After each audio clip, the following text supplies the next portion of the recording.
And there we go. We should be live now, Hopefully. hopefully. So let me just take a moment to welcome everybody. My name is Jordan, of course, and I'm joined today by Alex, also known as Gambling. And you're listening to our podcast where we're going, oh my God, it's coming back to me. This is a good start. Oh, that's terrible. Oh, what a nightmare. I thought I'd muted that. But in any case, we're going to be discussing gaming news, events, trends, and business practices that may affect the purchases and end user experiences of gamers all over the world. This is our first episode of what we hope will be many. And in that regard, we're actually looking for a little bit of feedback regarding the format that we use. We'll have some open discussion sessions in between our two topics. But our topics today are twofold. First, we will be discussing the value of remakes and remasters. And while neither of those two things are particularly unique to 2020, this year has seen a significant uptick in modern takes on older games. We'll be discussing what makes these games a worthy investment for gamers by looking at some successful and player-acclaimed titles, as well as looking at a remaster that very much missed the mark. A couple of them, in fact. Our final topic for the day will be the controversial and unexpected switch of Total War Troy from Steam to an Epic exclusive for the first 12 months. So it'll be coming out in August, I believe on the 31st. Then you'll be able to get it on Steam, if that is your wish, on the 31st of August in 2021. We'll also be examining Creative Assembly's stated reasons for the switch, as well as opining our own possible unstated reasons for the sudden move, and finishing up the discussion with a brief summary of what the exclusivity may mean for you, the player.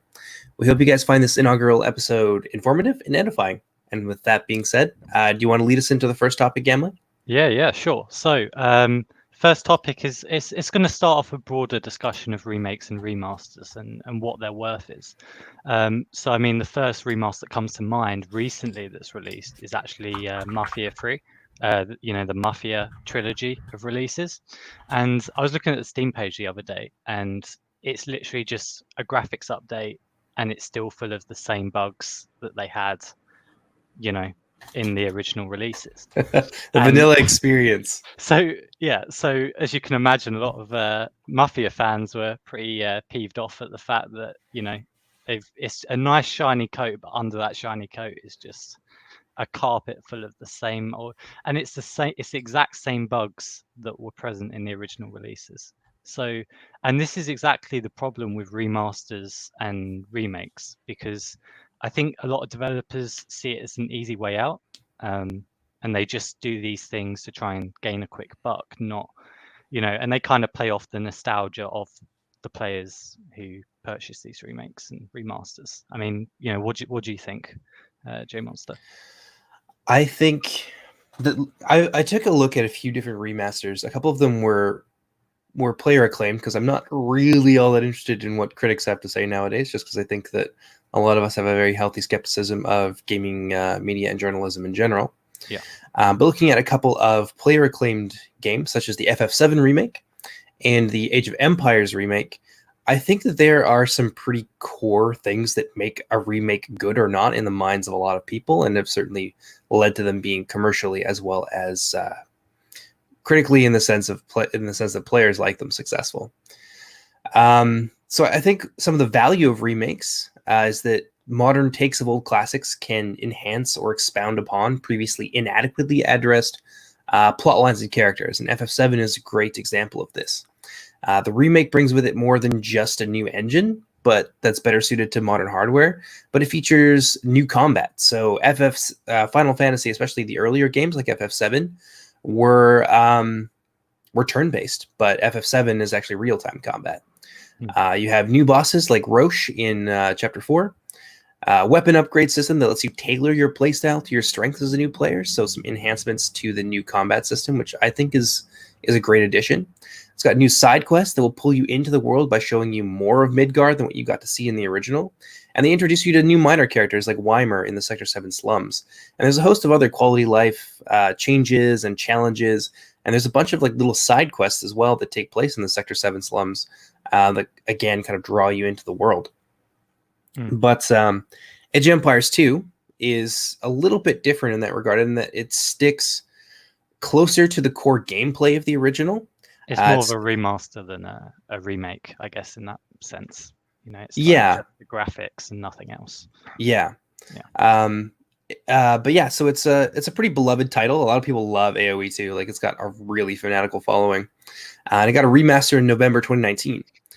So, in addition to the core gameplay elements being intact and carrying over from the original, the remaster also adds 4K graphics, new unit animations, improved visuals, buildings, units, and a new AI, which players have the option to toggle on and off. Although the new AI is actually significantly more challenging than the old one, but they preserve the old stuff for posterity. So, remasters and remakes, I think, are at their best when they are more than just iterative, when they add to the original experience while striving to maintain the identity of what made the original great.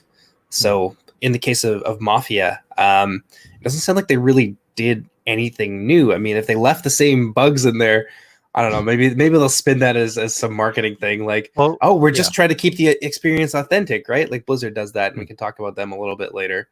yeah, But I think that in addition to that, they can also be a decent way of like market testing interest in old IPs.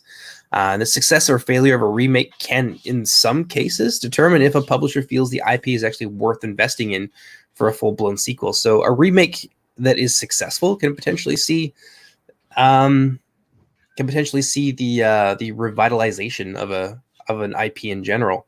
Mm. And this is kind of a weird example that's not necessarily related to video gaming, but Warhammer Fantasy is actually being brought back because people just like the Warhammer games just blew the up end and people times or love them. whatever. Yeah, yeah.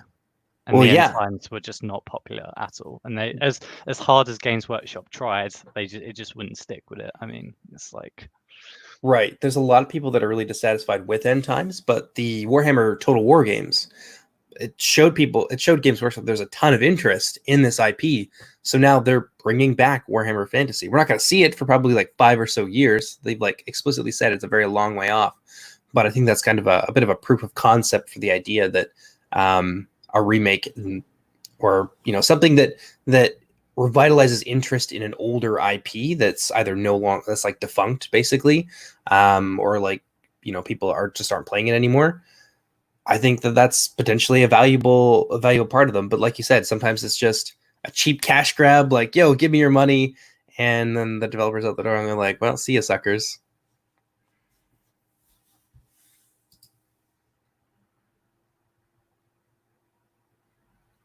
But yeah, what are your thoughts on that? Like, do you feel that there's any value that can be taken from remakes, or is it all doom and gloom? Is it all cash grab?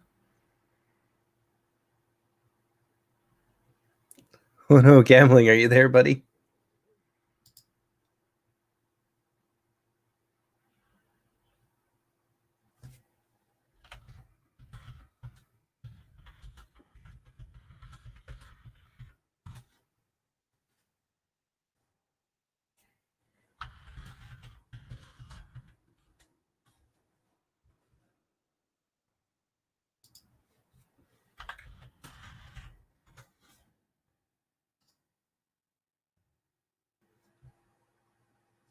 Oh, we're having a little bit of technical difficulties here. We may have to reiterate some of that.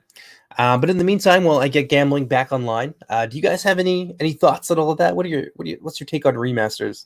Do you feel that they're a worthwhile investment, or do you think that it's just an easy, cynical cash grab on the part of developers to kind of cash in on previous successes and the nostalgia of people who genuinely enjoyed those games? Call 911. My argument killed him.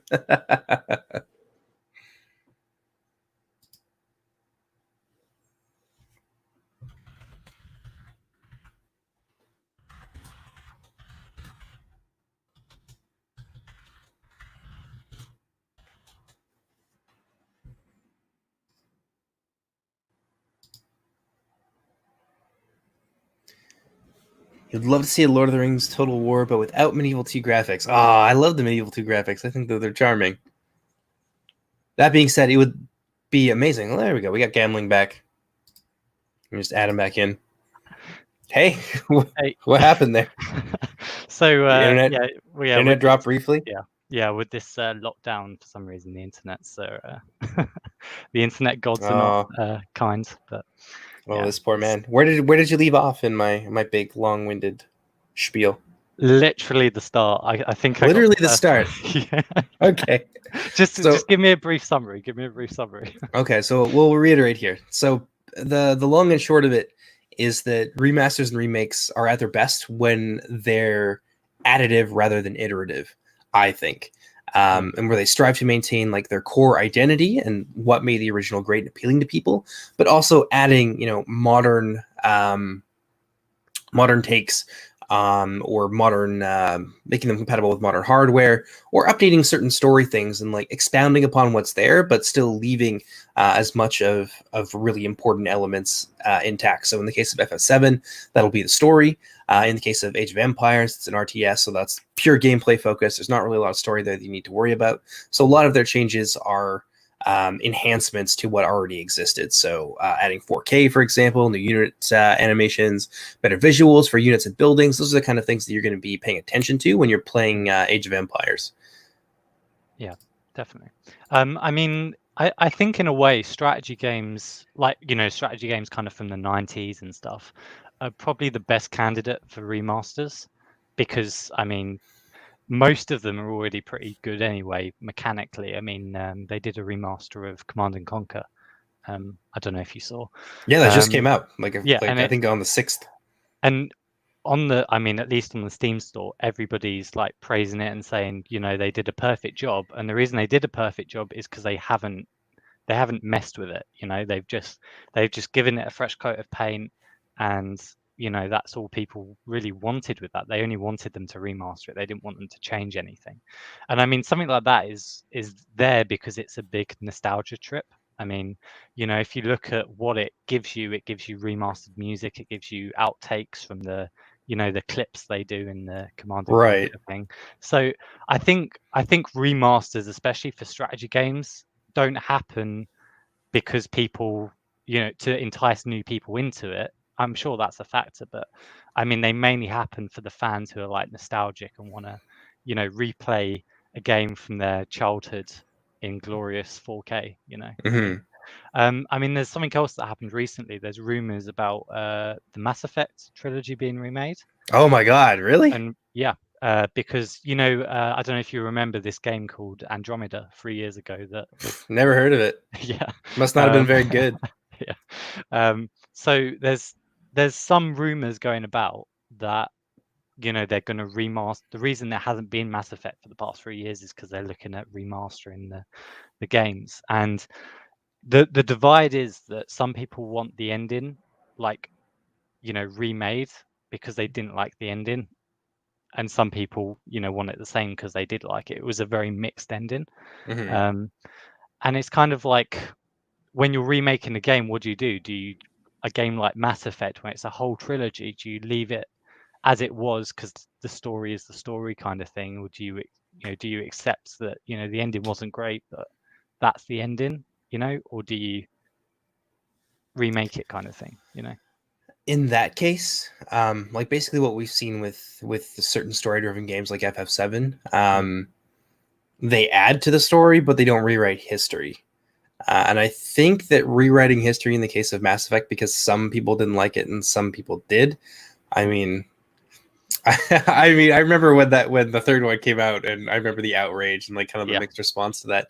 I don't think you're going to be able to change that. So for better or for worse, it's still going to be Mass Effect. It's still going to have whatever other gameplay and quality of life improvements that they decide to make to it. But I think that you should probably keep it as it was. I mean, you don't like rewrite the ending to like, I don't know, Warcraft 3 or something, or some other like watershed title.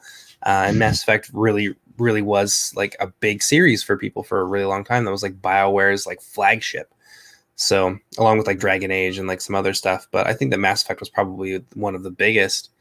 mm. Um, Oh yeah, yeah, definitely. you should definitely leave that there. Which actually brings me to another point, is that these remakes can also be like a testing ground for revitalizing interest in old IPs. Mm. So if the Mass Effect remasters do really well, and this relates to the point I was making about Warcraft Fantasy and the Warcraft Total War games, but if the Mass Effect remaster does well, then there is the potential there for that IP to be seen by publishers and investors as a worthwhile investment, something that can be profitable. So maybe we'll start to see that make a return after a while if it manages to do well. Yeah. I mean, the really interesting thing is that there is this nostalgia side of the business where it's like, we're doing a remaster specifically for the old guard kind of the fans of this game. But then the other side is revitalizing the game to be more accessible to new players. Exactly. A lot of new like people who've just turned 16, 17, 18, most of them probably haven't really played Command and Conquer from the 90s, or they might not have even played Mass Effect. Right. I would be shocked if they had. Yeah, so I think in a way, even if it is just a remaster of the graphic, I mean, people say graphics don't matter, but I think sometimes they do, or at least they do a little bit. Yeah. Like they just do for some people, and if that brings more people to buy and experience a game trilogy such as Mass Effect, then from a business but also from a player's point of view, that's probably worth it. But yeah, I very much agree. And it's like you said, there's a potential there to pull in new people and to get them interested in the IP and in the universe, because it can't just be for the old guard, right? Like the old farts, they're not gonna be. I feel like they're not gonna be profitable enough, but they are gonna have certain expectations, and that is like a significant part of the demographic that are gonna be like they're gonna jump on that immediately. They're gonna be the most vocal. They're gonna be vocal, and they're gonna jump on it real early. Yeah, definitely. And I mean, I think every business has to balance their core player base. I mean, it's slightly off point, but it's the same with the Total War player base. There's a historical guard, there's a historical base and a fantasy base now. And everyone hates each other. And everybody hates each other. Yeah. And, there's always a fine balance to strike with these things. And it's like, I don't know. I think the nostalgia point of view, the only problem with that kind of philosophy is that I remember going to like a theme park as a kid and then going back later as an adult, and it's like you kind of go back on the rides and maybe they have a new bit of paint on them, and then it's not the same because you had a different experience. And that's kind of the way I feel about some like remasters when it's just the graphics. You come back to it and for the first 10 minutes it's it's fun, you're feeling the nostalgia, but then after that you're like, well, I just paid 60 quid or whatever, £60 for this game, just to experience 10 minutes of nostalgia. And I mean, for some I'm sure they do that and they're happy, but I don't know. I like that's not personally what I do as much as I like the Mass Effect trilogy and stuff. Like I'd wait for it to go on sale if I was just going to buy it for a nostalgia trip. Man, I'd buy that right away. Yeah. If it added, or like like FF7, if it changed the mechanics a bit, 100%, right? But if it was like Mafia, where even before bugs were discovered, if it was just like Mafia, where it was like, we've added 4K graphics and that's it, kind of thing. Right. Like I think in this day and age, you need something more than just a graphics remaster, even if it's like, tweaks, added music, added voice lines, something else to like spruce it up, kind of thing. Because I can't justify updating the graphics of a game and then selling it for £60. As good as that game was, if I've already played it, like I can't justify £60 for a graphics update. Right. There needs to be something more than just shiny bells and whistles for you. Yeah, definitely. Which I think is fair enough, and I think that most of the games that we've discussed here that aren't like overtly bad, like Age of Empires 2, adding a new AI that's more challenging, like that really changes up the way that you're going to play the game. Like you're going to go back and it's going to be way more difficult. Which is good. Like the old AI, I'm sure it was great when you were 10 and 12 and you're like you could barely use like a mouse on your own because you're in game lane, your hands are basically flippers. But making it be difficult now and kind of like updating that for like more, I guess, like modern tastes. Like we've had a lot of time with games like StarCraft and we've had a lot of times with games like Total War. So like we're better at strategy gaming now. I think that, I think that's a really good point. I don't think Age of Empires 2 would be nearly as good if it didn't have that AI update, something that like kind of brings the core gameplay up to modern standard. Yeah, definitely. I mean, like, what would people think if CA got Shogun 1 and gave it a graphics update? And I know you could say, oh, they could just make Shogun 3, but I think Shogun 1, considering how it was made at the time it was made, it is its own thing. Like, you could give it a graphics update, maybe optimize it, maybe add a few units or something, and it would be its own thing because it's got that classic feel kind of thing, I would say. I Right. mean, it's like it's got the game boards. It's not a you can move anywhere on the map. It's like provinces with a like a Risk style thing, I think, isn't it? I mean, I haven't played it for ages, but I mean, I personally haven't played the original Shogun. yeah. I've only ever played Shogun 2. Yeah, I mean, Um, it couldn't. It maybe not Shogun, maybe Medieval 1 or whatever. mhm. Like because if I remember correctly, CA's policies we're not making more than 3 of a title. So maybe it would be a good idea from a business perspective because it doesn't take a lot of money to do these remasters. Even if they remastered Medieval 2, like people would go, the historical fan base would buy that up if they remastered Medieval 2. They really would. Although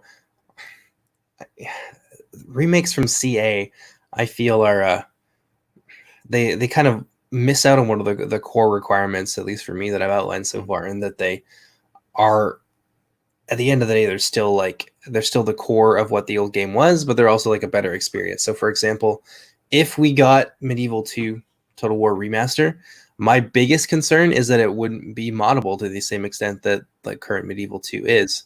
That they would put like all the restrictions and stuff in place that they do for their more modern games, up to and including like really heavily policing the Steam store, for example. Rise of Mordor got pulled off there because CA was like, nope, copyright problems, get out of here.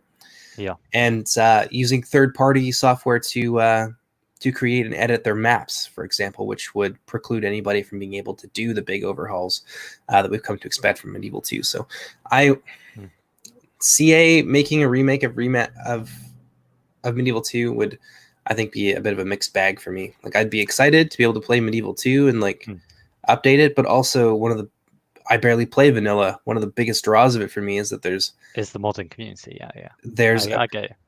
there's a cornucopia of experiences out there. Like, you can play anything from Elder Scrolls to fucking Planet War, which has like random cartoon characters just jumping around the screen and smashing into other cartoon characters. Like, there's something for everybody. Yeah, but I mean the thing is I think CA is in a very tricky situation because a lot of the historical fan base want Medieval 3, right? That's the thing that people want. I've seen a lot of people asking for it. Yeah, and it's like, but then they kind of don't want it because a lot of people. I'm sorry, CA, but a lot of people, know that or think that CA isn't up to the task to do a Medieval 3 justice. So they're in this tricky situation where a lot of the fans want them to make a Medieval 3, but they also don't want them to make a Medieval 3, because of the high expectations. So I think CA is in a very tough situation because if they make a Medieval 3, the expectations are going to be through the roof from the historical fan base, and then they've got the fantasy fan base that just they're not gonna buy it the same way as the historical fan bases. Yeah, and I think a great way to potentially appeal to the fantasy people would be to allow modding. So maybe that would let them have their cake and eat it too. But I'm sure that they get into there's potential legal ramifications if they do that. So yeah, definitely. I would love to see it, but I would also hate to see Medieval 2. I'd hate to see. Okay, so we've seen Troy Total War. We've probably seen some in-game footage of that so far. There is an icon, which is not super easy to read, but depending on the shield around the little central icon that indicates if it's sword or spear or whatever, that will indicate if it's a shield unit. And then you have a bar for health, fatigue, ammunition, and health, fatigue, ammunition, and morale. So you've got this big cluttered like set of bars, and modern UI updates from CA I don't really think have been much of an improvement over some of the older stuff. Like there is a little bit more transparency, but also when you look at Troy, like the UI is pretty hard to read. So I'd have a lot of concerns, even outside of core gameplay, about like what CA would do to a Medieval 3 or what they would do to a Medieval 2 remaster. I don't know. I think it would be ugly. I mean, the real problem is, in my opinion, is the fan base split. Because in my opinion, I don't think that the historical fan base has got a proper Total War since Attila. Yeah, since Attila probably. And the thing is, CA promised a proper historical Total War, but then they kind of went back on their word because they were like, "Oh, we're going to make Three Kingdoms, but we're going to focus on the romanticized version." And Right. like they're just not in touch with their historical fan base at all. And I'm sure that they do a good job for the Warhammer fans and the fantasy fans. I mean, I think it's all right, but I'm a historical like player, and it's Mhm. like it doesn't appeal. Warhammer Total War is good, but it doesn't appeal to me the same way that Empire 2 or Medieval 3 would. And if they're not careful, they're going down this road at the moment of appeasement, right? They're trying to please both sides and yet not pleasing either. Right. Because like look at Troy, they've not gone down the historical route because you've got these like giant guys with these skull caps on Mhm. or whatever the hell that are supposed to represent minotaurs, and that's all great. But that doesn't appeal to historical players because it's not really historical, and it doesn't appeal to fantasy players because, well, it's not a dragon and it's not like an actual Cyclops. Right. Yeah. It's Yeah. like I think if they just chose the side, yes, they would piss off one of the fan bases, but at least they would have, because at the moment both fan bases are just apathetic at the moment, and I think that's CA's problem. That's the sense I get when I was doing research on Total War Troy and all the systems around it, is that people seem to be very much lukewarm about the approach that they've taken so far, with it neither being like overtly fantasy or really historically focused. Yeah. Which is a shame because there are mods out there that you can get this experience from, which is great. I love mods, but it's just a shame that like there isn't a core product being delivered. But with all that being said, this might be a good segue into talking about what really terrible remasters look like. So the Mafia remaster, obviously, yeah, missed the base or like missed the mark with a lot of people, with like bugs that were always there still being there. But let's More talk bugs. about something truly wretched that Oh God. came out last year. Brace yourself, guys. Yeah, brace yourself because we're going to talk about the elephant in the room that you can't not talk about Warcraft Reforged when you're talking about remakes and remasters, because holy crap, that was a debacle and a half. For those of you that aren't familiar with it, so what they do is they remake a classic title. Warcraft 3 is it's the RTS of RTS. It's the King of Kings in a lot of ways for a lot of people because it was just such a huge thing. Not only was it a really solid RTS, it was, I think at least the storytelling was fantastic, which was probably the best storytelling that I've gotten out of any RTS game so far. And it also, the engine itself helped spawn an entire genre. So Dota, for example, in all MOBA style games, it started out on Warcraft 3 as a mod for Warcraft 3, and people just built up this game mode. So that being said, let's talk a little bit about Warcraft 3 and kind of like why it failed in a lot of ways. Now it is, pardon me, it is getting a little bit better. They are, to their credit, Blizzard are continuously supporting it and trying to get it to a point where it's like up to code and they're actually delivering on certain things. But there are features that were advertised and were like advertised on their website well after it was the case that these would no longer be in the game. So remastered cutscenes and cinematics, for example. The first cinematic, the very first opening one, was remastered, and they did that completely. But everything else, except for the Illidan cutscene, was not delivered upon. So right away, right out the bat, we're promising things that we can't actually give to players. So all the old cutscenes were kept, but it was still advertised as being new on the Blizzard website months after release, something that they caught a lot of flack for, which is just, what are you thinking? You're Blizzard. Like, this should not happen. This is a change that was never really publicly acknowledged either. They did say that they'd be going back on this in an interview at BlizzCon, but not everybody watches BlizzCon, and it's not really like mentioned by them, and they've kind of like dodged it. And of course, it was still on their website for ages afterwards. So, but they said they wouldn't be adding new story details that would better connect Reforged to modern Warcraft lore. So right away, that's a core requirement, I think, of what we've seen so far, is that like you're adding things to the story, you're making it more modern, but still kind of remaining true to like what was there. So right away, that's gone out the window. Broken promises, not great. But yeah, so they mentioned cutscenes were going to be cut. But this was kind of a lie anyway, because they still ended up changing the Arthas versus Illidan cutscene, but basically nothing else. So at the end of the day, false advertising. Sucks. Unfortunately, the train doesn't stop there.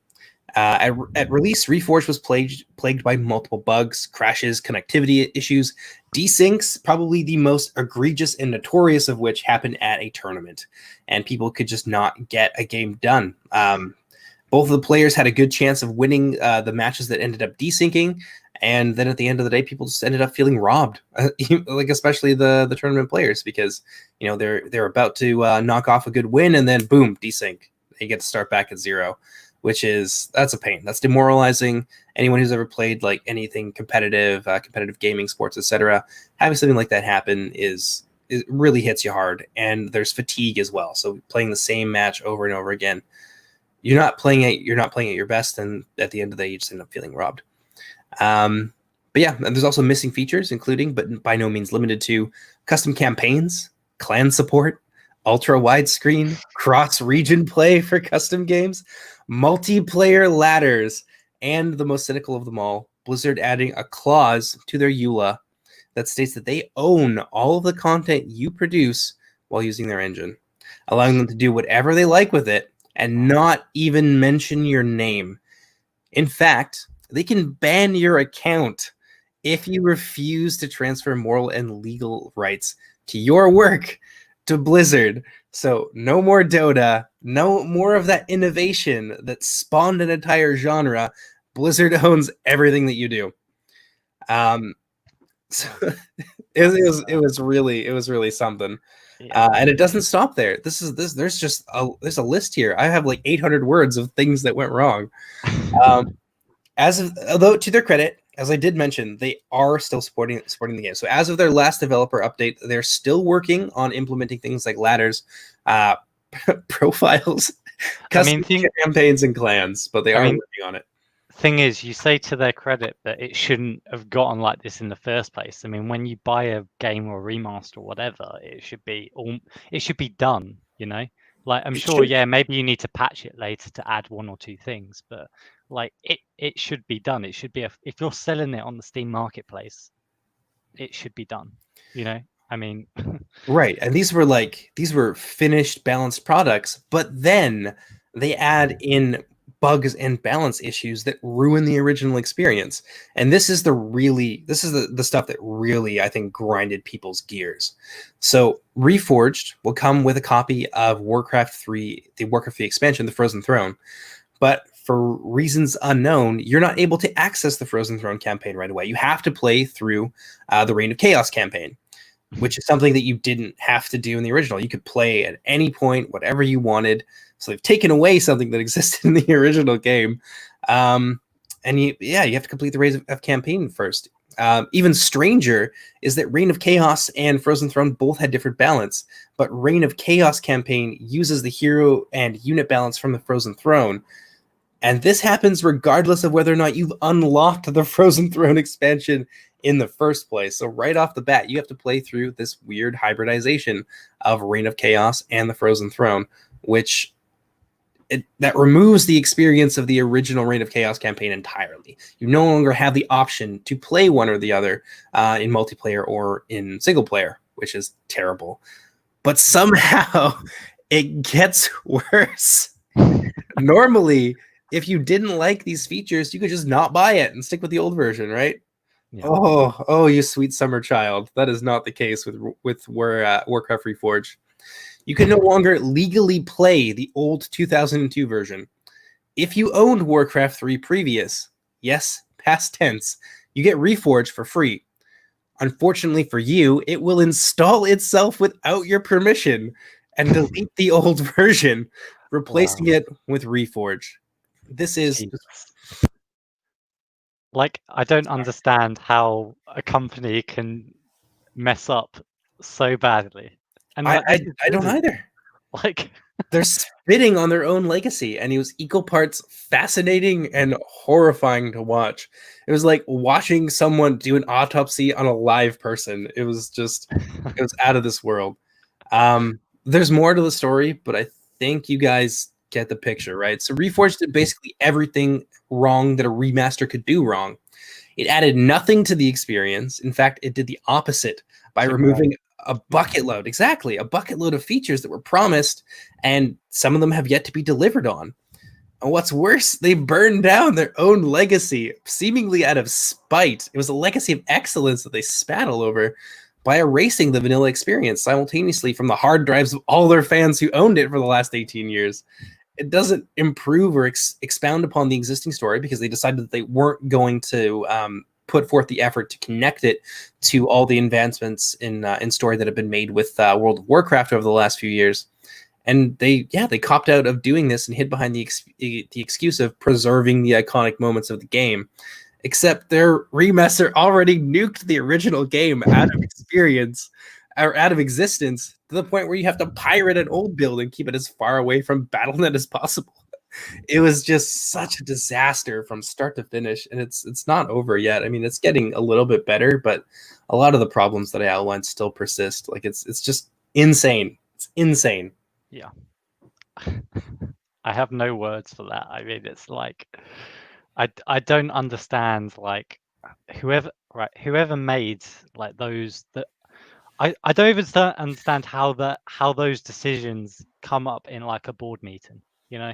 Like, I like who suggested, oh, we'll take away this from the game and release it with one less, thing.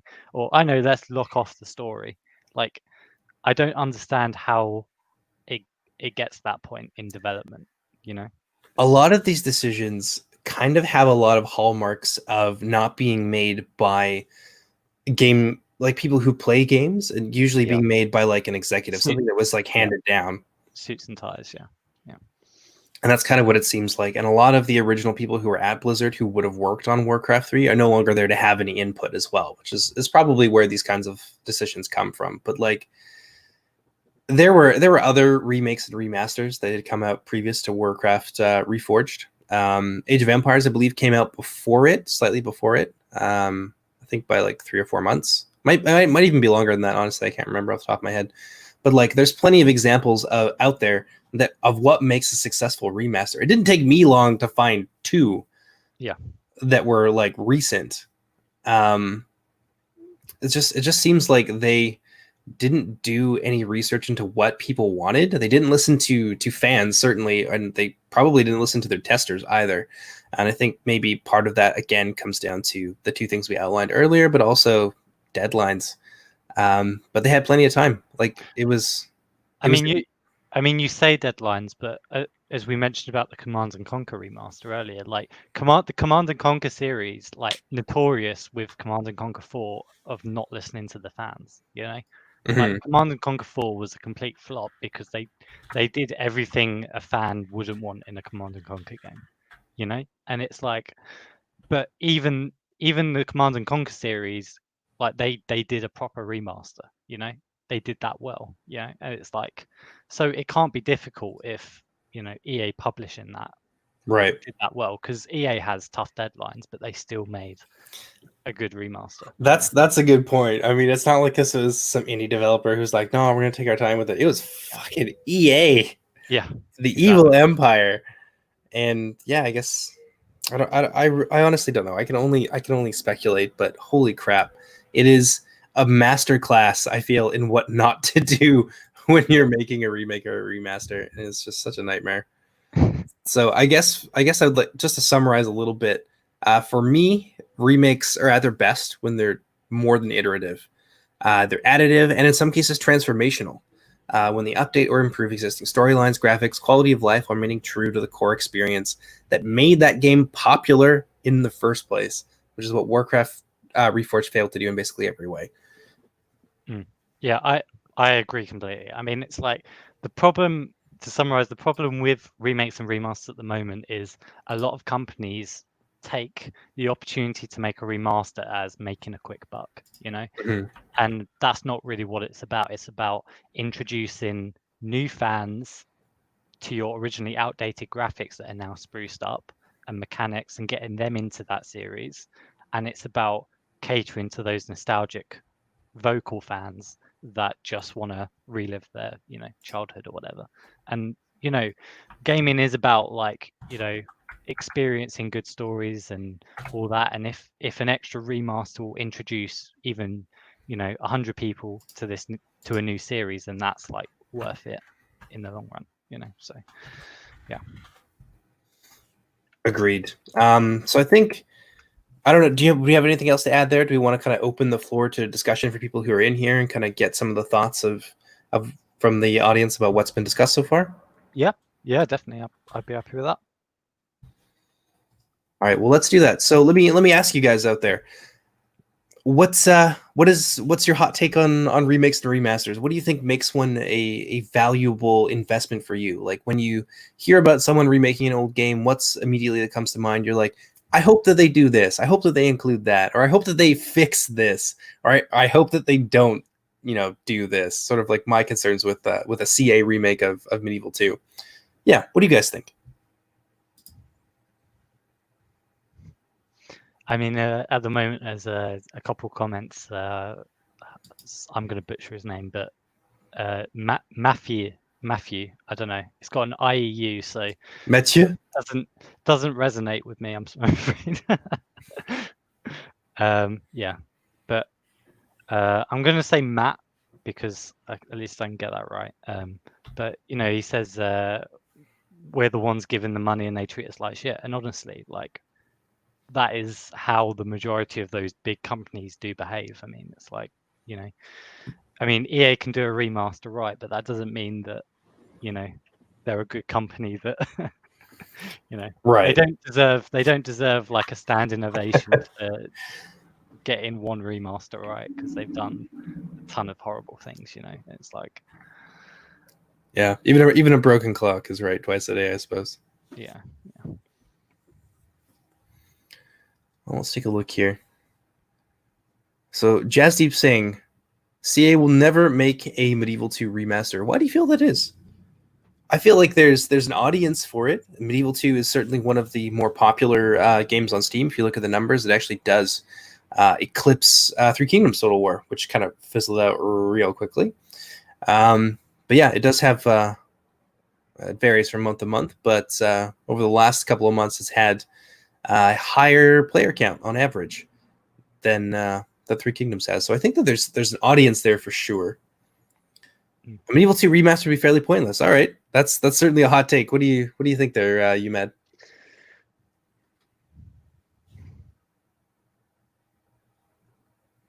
I mean, the thing is CA. I mean, they're. I think they still are. They're backed by Sega, aren't they? Yes, that's they're one of public. Sega's like flagship companies now because they built up all the way like that. So they definitely have like the resources. It's not like making a remaster is expensive or anything. But I think, as with everything CA does, it's about expectations. And I think, to be honest, I think the historical fan base has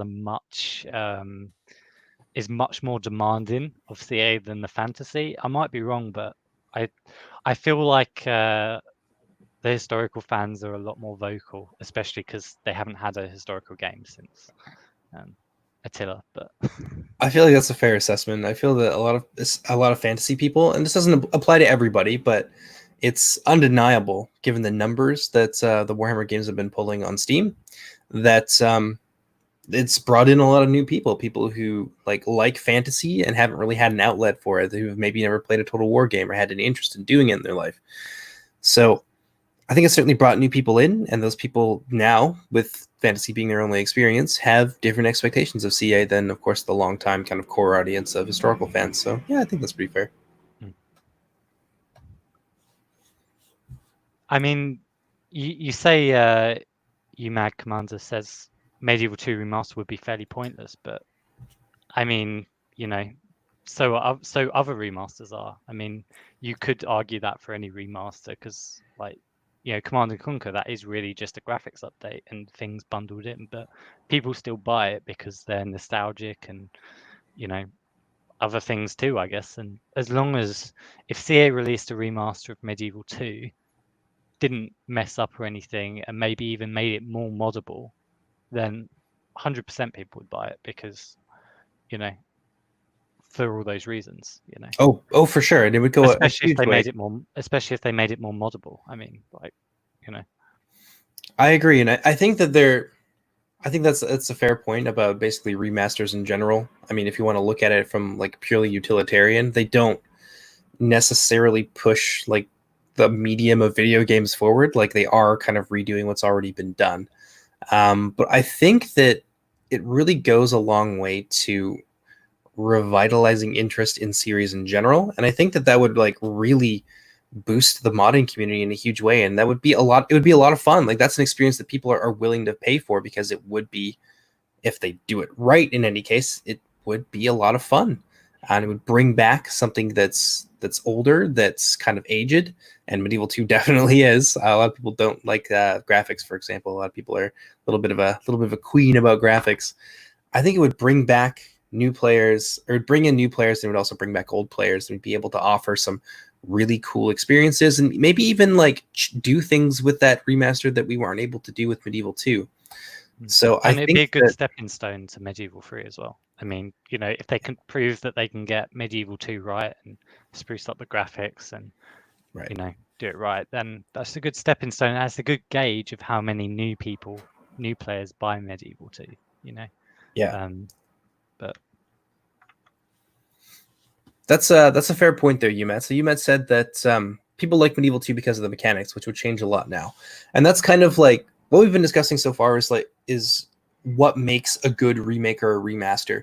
And one of the conclusions that I think that both Gambling and I agree on is that they keep the core experience intact. So mechanics and the weight of combat, and the way that like sync kills work in such a way that they don't like cause excessive blobbing and stuff that they do in the later games. As long as they're able to keep that intact, but also add like the ability to use more than just 1 gigabyte of RAM, I think is what being able to is capped at by default, or it's like 2 or something like that. Mechanical and engine improvements in like that would be very much welcome, and also retaining the ability to like keep Medieval 2 moddable, because that's one of the big draws for the title as well. So if they're able to remake things and still keep what made the original game intact, then I think that that's an experience people will be willing to pay for, and that I personally believe would be worth paying for. But if they if they take Medieval 2 and just make it, you know, a modern Total War game, then you're right. They might as well make Medieval 3 because it's not Medieval 2 anymore. So if they went that direction, I think they'd be missing the point of a remake or a remaster in general. And in which case, yeah, I would agree with you. That's a waste of their time. Just make Medieval 3 and, you know, be done with it. But I mean, I think the thing is as you say, a lot of people buy these games because of mods. I mean, it's like I don't know, Mountain Blade Warband, right? I bought that game not to play Mountain Blade Warband. I bought it to play Full Invasion 2 right, because of the wave system, you know. right. Um, and when I got it, I didn't play native Mountain Blade for at least a year. I literally just played Full Invasion 2 because like that was my jam. But it is like that. As soon as you kill mods, you kill off any chance of new players coming in because, you know, mods offers something else, you know, to for variety and stuff. But when you say I don't see UMAG Commander, when you say I don't see why they wouldn't just make Medieval 3, I think they're not. I think they're not at all planning to make Medieval 3 for a long time because I think they're almost scared, or I don't know the right word. They're worried that they're going to mess up Medieval 3, and if they mess up Medieval 3, I think they'll lose a sizable portion of their at least historical fan base if they mess that up. And I They, mean, oh, sorry, they, go on. they may not even have an audience for it right now, to be perfectly honest. With Yeah. all the people who have come in for fantasy, I don't know. I don't know how that will work because there's like we said earlier, there's different expectations, right? The fantasy people are accustomed to certain pacing, certain UI, certain mechanics like magic, for example. And how's that going to work in a historical medieval 2 title? So we're seeing like Troy transition away from that a little bit, but still also being kind of fantasy-esque. Like Hector has like It's too middle of the basically, road. It's too yeah. middle of the road. If they went full on fantasy, right, you could call down lightning bolts from Zeus. You could, you could get gods fighting on the battlefield. You could get these cyclopses, and you can get if you get that kind of stuff, if you get, I don't know, all these gods, because they in the story, the Iliad, they do interfere in the politics, and you know, they do essentially fight against each other. If they did that, it wouldn't be popular among historical players, but 100% majority of those of the Warhammer players right now would buy that up because it's what they want. And I mean, I think the thing is, CA is too scared of their own fan base. They're too scared that if they choose a side, the other side is just going to desert them. I don't know. I feel like they're interested in doing it, and that Troy is kind of a transitory title in that regard because you're seeing like certain grounded things come to life, like the nature of heavy versus light infantry. I think is really. Oh yeah, yeah. So I like think that Troy's a sounding board in a few ways for what works and what doesn't. I think they should have still gone further though. If it's a sounding board, they should have gone. Like I look at Troy, I look at the mechanics, and I do like that infantry mechanic where they've separated it down more and all that. And hopefully that mechanic does transfer over to the. I think Saga is a testing ground for their mainline titles. Oh, it totally is. But I mean, if you look at Total War Britannia, even though it wasn't the best game, you had those mechanics where you recruited troops and they recruited at like 5 people or something, and over time grew in strength. So yeah, and that is commendable in a way that they're doing this small series of games to test things. But personally, I'd rather they. I mean, I'm just salty because I'm a historical fan and there hasn't been a full historical title for like grumpy old man. Yeah. Grumpy old historical fan. Look at this. Yeah. Look at this boomer. Well, we've kind of naturally transitioned into the topic of Total War Troy. So why don't we move into that a little bit? Just for the benefit of people who are potentially a little bit out of the loop, I do want to read a few things off of CA's official blog post on the switch to the Epic Game Store, and then we'll kind of transition from there into looking at their reasons in depth and why it maybe is or is not applicable, and then we'll look at some speculative reasons for why this is a really good move for them, because I personally think this is really clever. I don't. No? Okay, well, that's why we're here. That's why we're here, to enjoy a plethora of opinions. Yeah.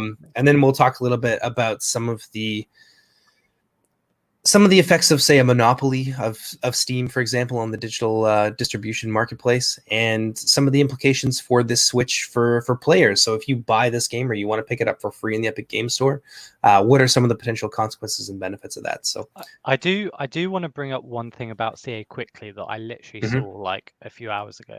And I mean, this is going to be quick, but did you know CA is doing card games? I saw that, and I was looking at it. They're making a card game, Total War, and honestly, I as much as I like card games and I like games like that, I don't think they've nailed it. The thing with card games, right, is they're all about the art, right?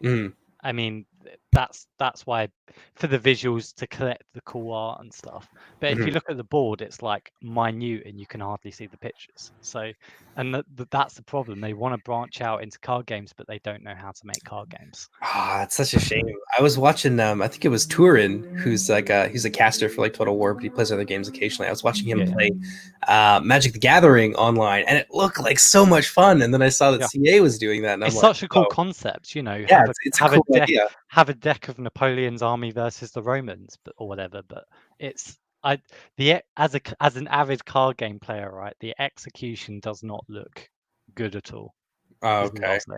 But I will defer to your wisdom on that, as I've only ever played a little bit of Magic and like a little bit of Yu-Gi-Oh when I was like 9. I've been playing Gwent recently. Oh, I was going to ask about that. Oh my god, it's so good. I It feels like a battlefield. It almost feels like if the Witcher's world existed, it feels like a game. It sounds silly, but feels like a game they would play in that world, which obviously is in the lore. Like it feels like a battlefield, and you're maneuvering troops and stuff. am It's honestly not at all ashamed to admit that I've done entire Witcher 3 playthroughs specifically for the purpose of playing Gwent and nothing else. Honestly, I actually wish Gwent was like a mainstream thing. Like I don't want to play Yu-Gi-Oh! I don't want to play bloody poker. I want to play Gwent. It's so much friggin' fun, honestly. I'm glad that it got its own like standalone game, which you can find on GOG, by the way, if you guys are interested in playing Gwent. It's on Steam. It's on Steam. Is it on Steam now? Oh well, there you go. Well, it's connected to GOG, but it's on Steam. Perfect. But yeah, let's talk a little bit about Troy, and we'll start it off by looking at CA's own take on the matter, which I think is a fair place to begin. Yeah. So this is from their official blog post. We're really excited for Troy. This is me speaking with CA's voice. We're even more excited. This will give more of you the chance to play and enjoy it than it might have had otherwise. While we know that some of you won't like the Epic Games Store exclusivity, we feel this is a great opportunity for us in a lot of ways, and we're hoping that you'll take some time to hear us out and for us to answer what some of the questions we think you might have. Weirdly phrased. First of all, this is an opportunity for Troy specifically, and we have no plans for future games to be Epic exclusives. As developers, we truly value our existing fans, but at the same time, we want to reach new audiences and have as many people as possible experiencing the thrill of Total War for themselves. As a business, that means putting Total War onto new platforms so that it can reach more players. This is the first part of that, and in principle, we'd like future Total War titles to be simultaneously available from launch day on as many stores as possible. Right now, this is a one-time, one-year exclusive deal for Troy. We've always said that Saga titles allow us to experiment, and this is an experiment on a grand scale.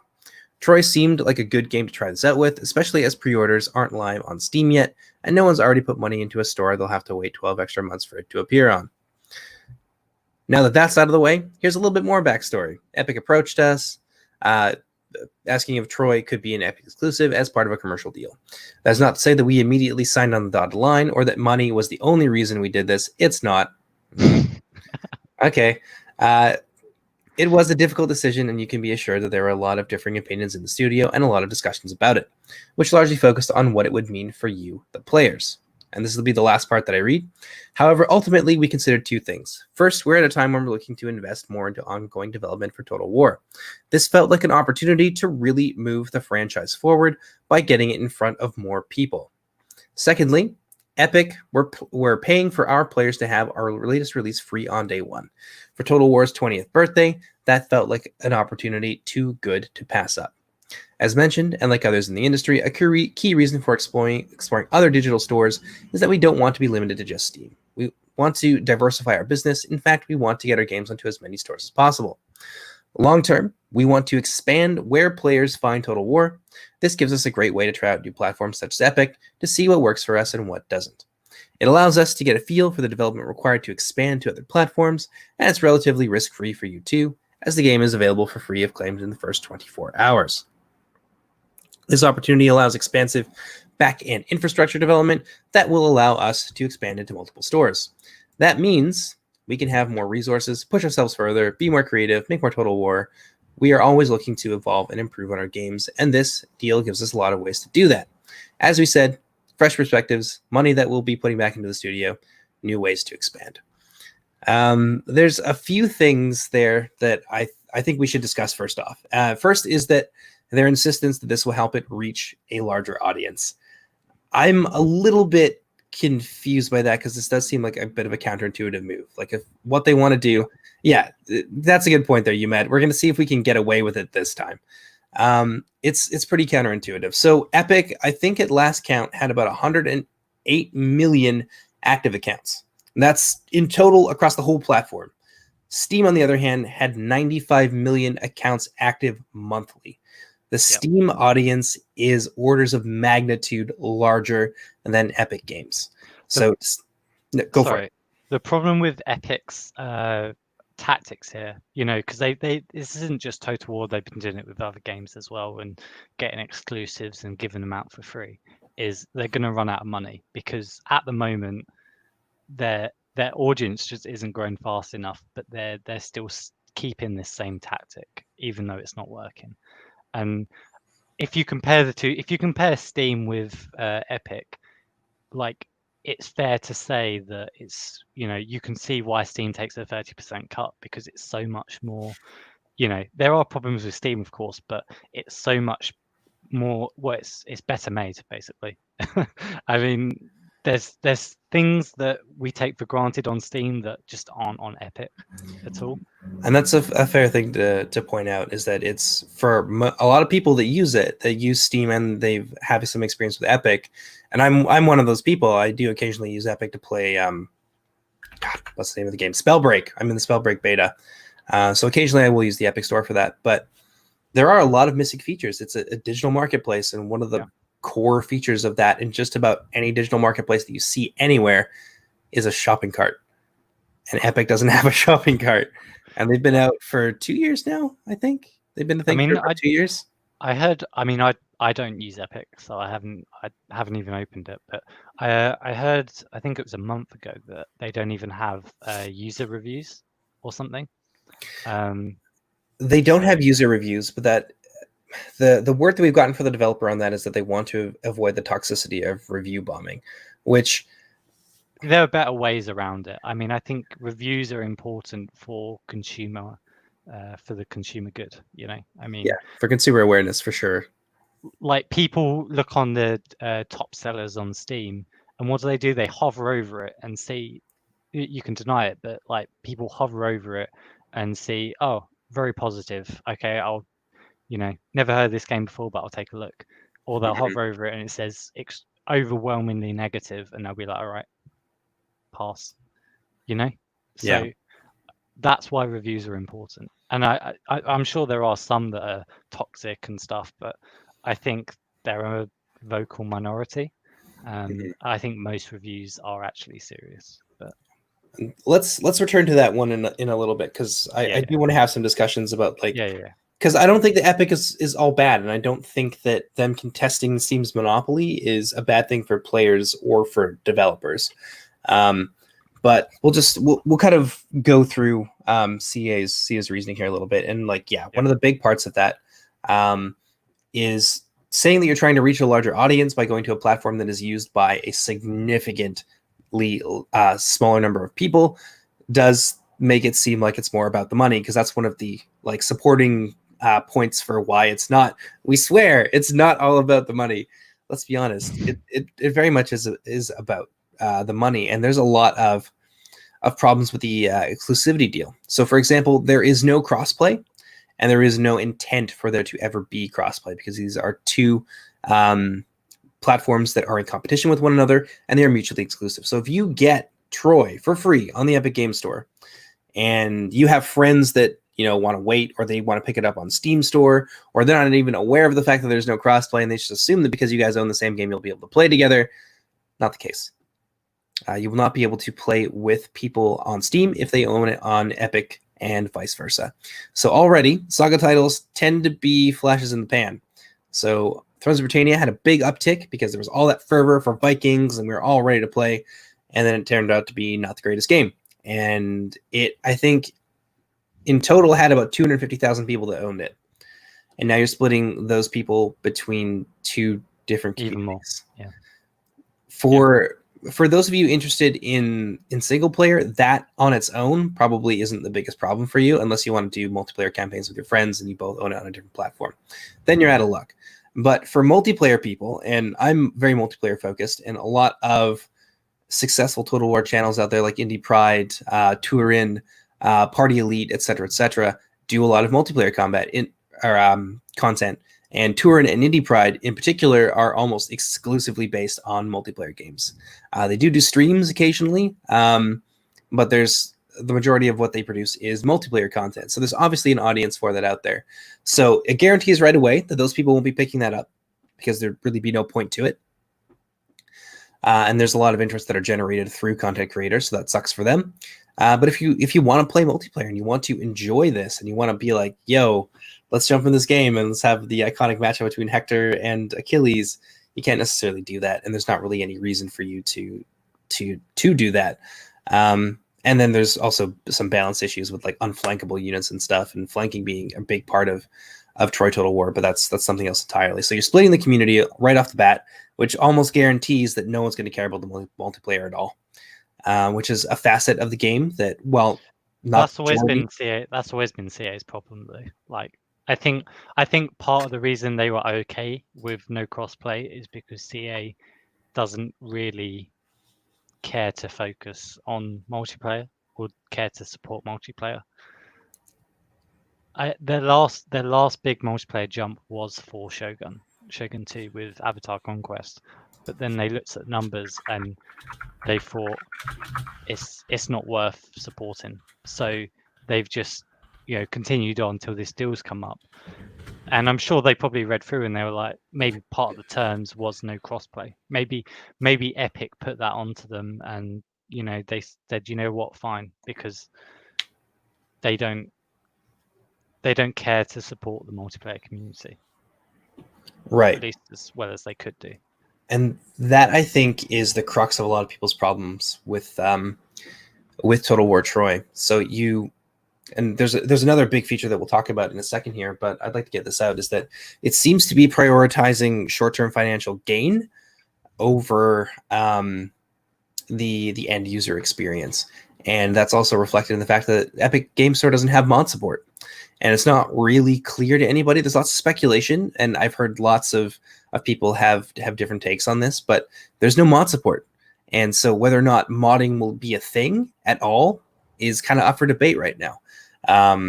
Will you be able to do the third-party kind of modding thing, like what we do, what I like to call it the caveman style of modding, like what we do with Evil 2 right now, where you download it from a third party and then you have to install it, and like maybe you have to have like an alternate install or something, and that it becomes a headache for a lot of people. So depending on whether or not that's even possible, that's a big deal for single player people, because you can probably attest to this, Gambling. Day one CA products are usually really buggy and kind of unfinished. And they only become like really solid games. They like come into their own at least a year down the line. Look at Rome 2. They re-released it as Rome 2 Emperor. They re-released it as Rome 2 Emperor Edition, and it took a year, 2 years or something. And 17 major patches. And a lot of people would play it and attest that it's a good game. I still think it's only like above average at best, but that's the problem with CA and every other game company, that they release shoddy products and they hope to patch it better, basically. And it's just, man, I remember Rome 2 at release. I think I still have a video on my channel of like, I've still got PTSD from that release. It's like, oh, that really upset a lot of people, because it was supposed to be this big, huge title, and it was just a nightmare. If I remember correctly, it had tons of pre-orders as well. Like this is where CA started. Well, I'm pretty sure it's where CA really pushed the whole pre-order and you unlock a faction thing. Yeah, who was the pre-order faction? I forget. I think it was Sparta. Yeah. It was either Sparta or it was like the Greek city-states. So it was Sparta, Athens, and something else. I can't remember. But it's like that's where their policy of we're going to lock this faction out to the player unless you pre-order started, I'm pretty sure. Right. I don't think any other game before that had that. And that's exactly what Rome 2 is, the reason why in Warhammer Chaos was locked. Unless you pre-ordered it or whatever. Like, that's where it started. But, yeah. That's a whole nother can of worms there. Through this, we're just unlocking like 15 different podcast topics. Honestly, the subject of things like loot boxes and gambling, which is actually kind of a hot topic right now, especially in the UK, and for example, as they're considering what's the word I'm looking for? Like filing the practice underneath existing legislation surrounding gambling. Yeah. And they're taking another hard look at that, and they are in a few other places as well. That could like totally be its own discussion in and of itself. But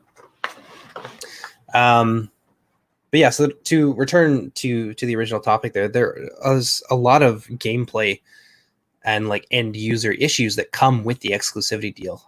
Largely being that you're isolating two communities.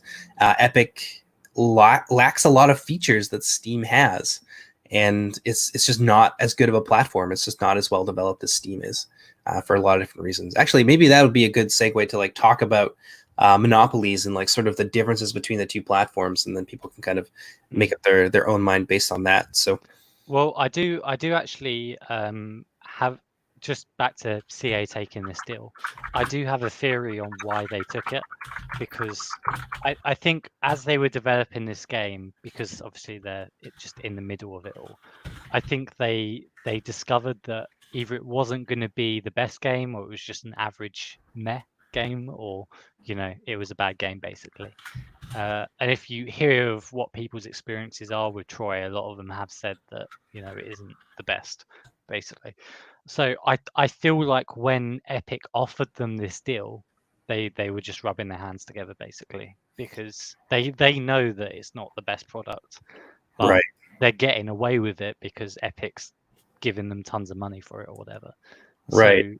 So they can just lie back, put their feet on the table, take the money, and then see the game not sell. Right. And actually, And really, Epic saved them, I think.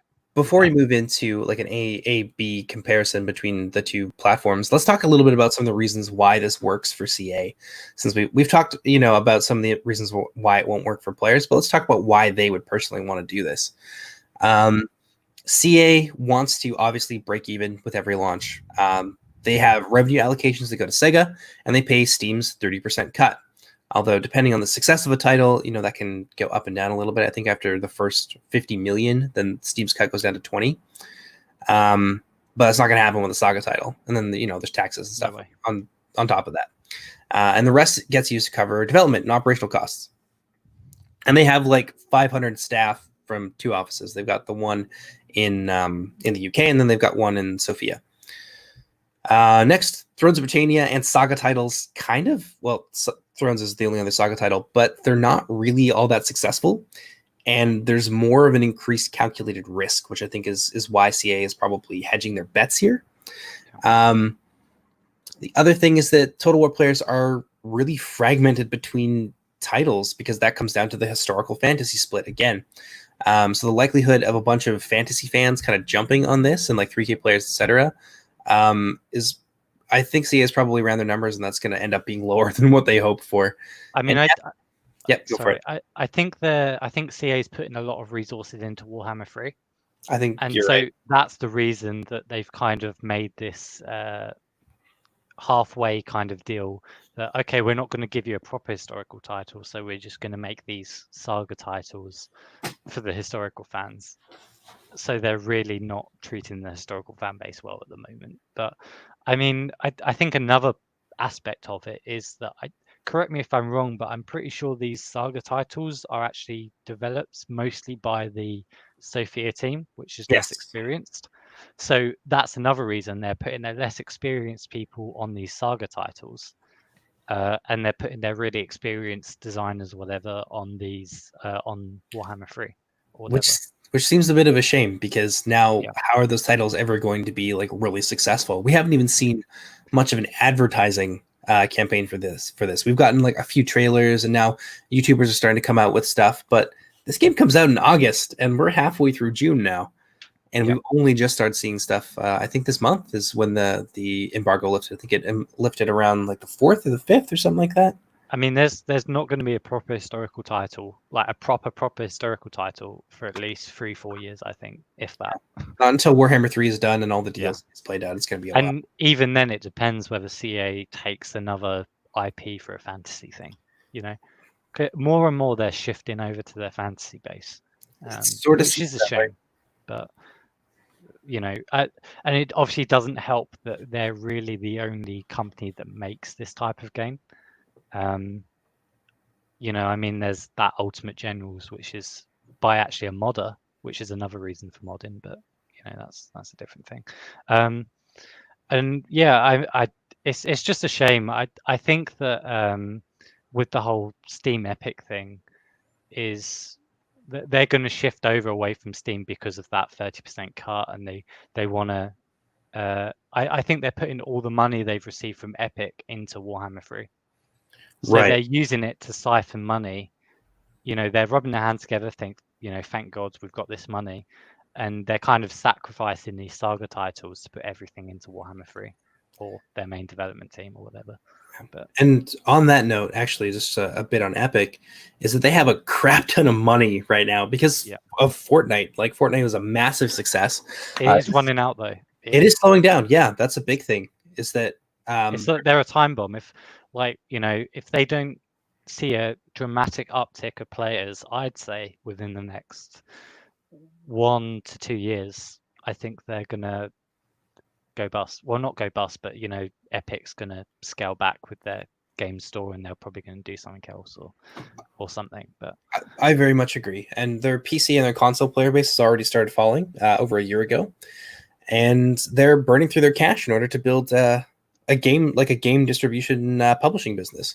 And the best way to do that is to get developers on board and try and tempt players with exclusive titles. So another problem with Epic Store is their ghost users. A lot of people have only downloaded the Epic Store to get free games, but they don't actually use the Epic Store. I mean, if that's what people have done, I'm certainly they've made out like bandits. I think Epic has given away in the last year 56 different titles. Yeah, and that really adds up. Think about the money they've had to give to these companies to secure exclusivity deals, and it's like they're burning through it quickly because people just aren't using their store.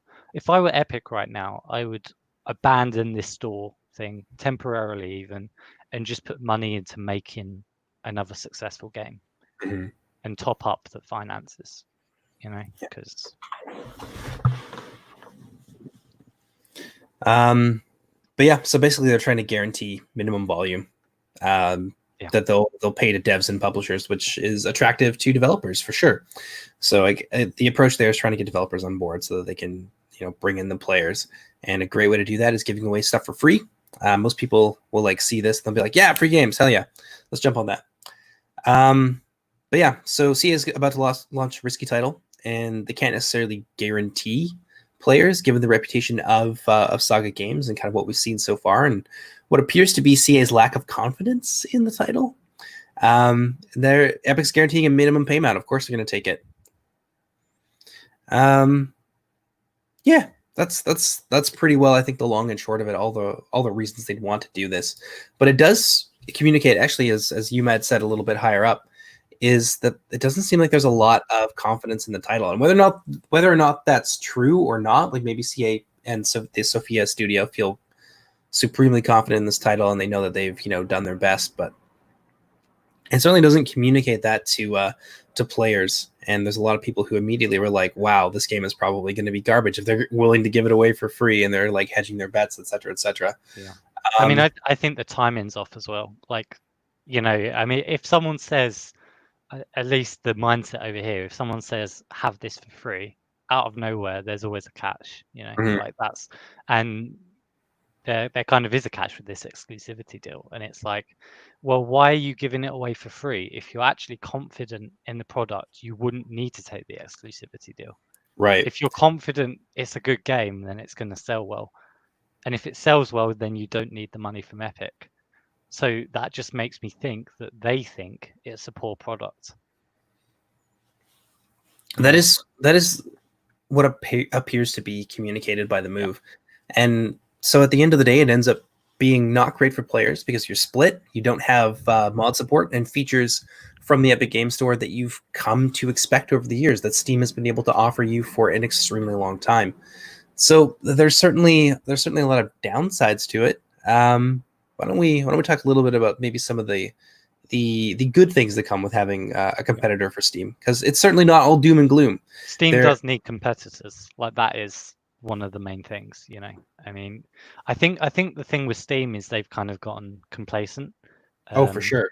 Like if you look at their I don't know what, like, management of the games that have been coming out on Steam. A lot of, like, it's like a big company like Netflix, like all of their 90% of their content is pretty trash. I don't know another word for it. 90% of their content is subpar, and it's the 10% that sells really well that where they make their money. So, and I think with a lack of competition, that's just going to get worse. But I don't know. What do you think? I think the Netflix is actually a pretty interesting comparison because a lot of like Yeah. Netflix exclusive movies end up being movies that you probably couldn't really do a theatrical release for because nobody would go and see them. So you put them on, you put them to Netflix and they become exclusive, and then you recoup some of that money and some of that cost back. But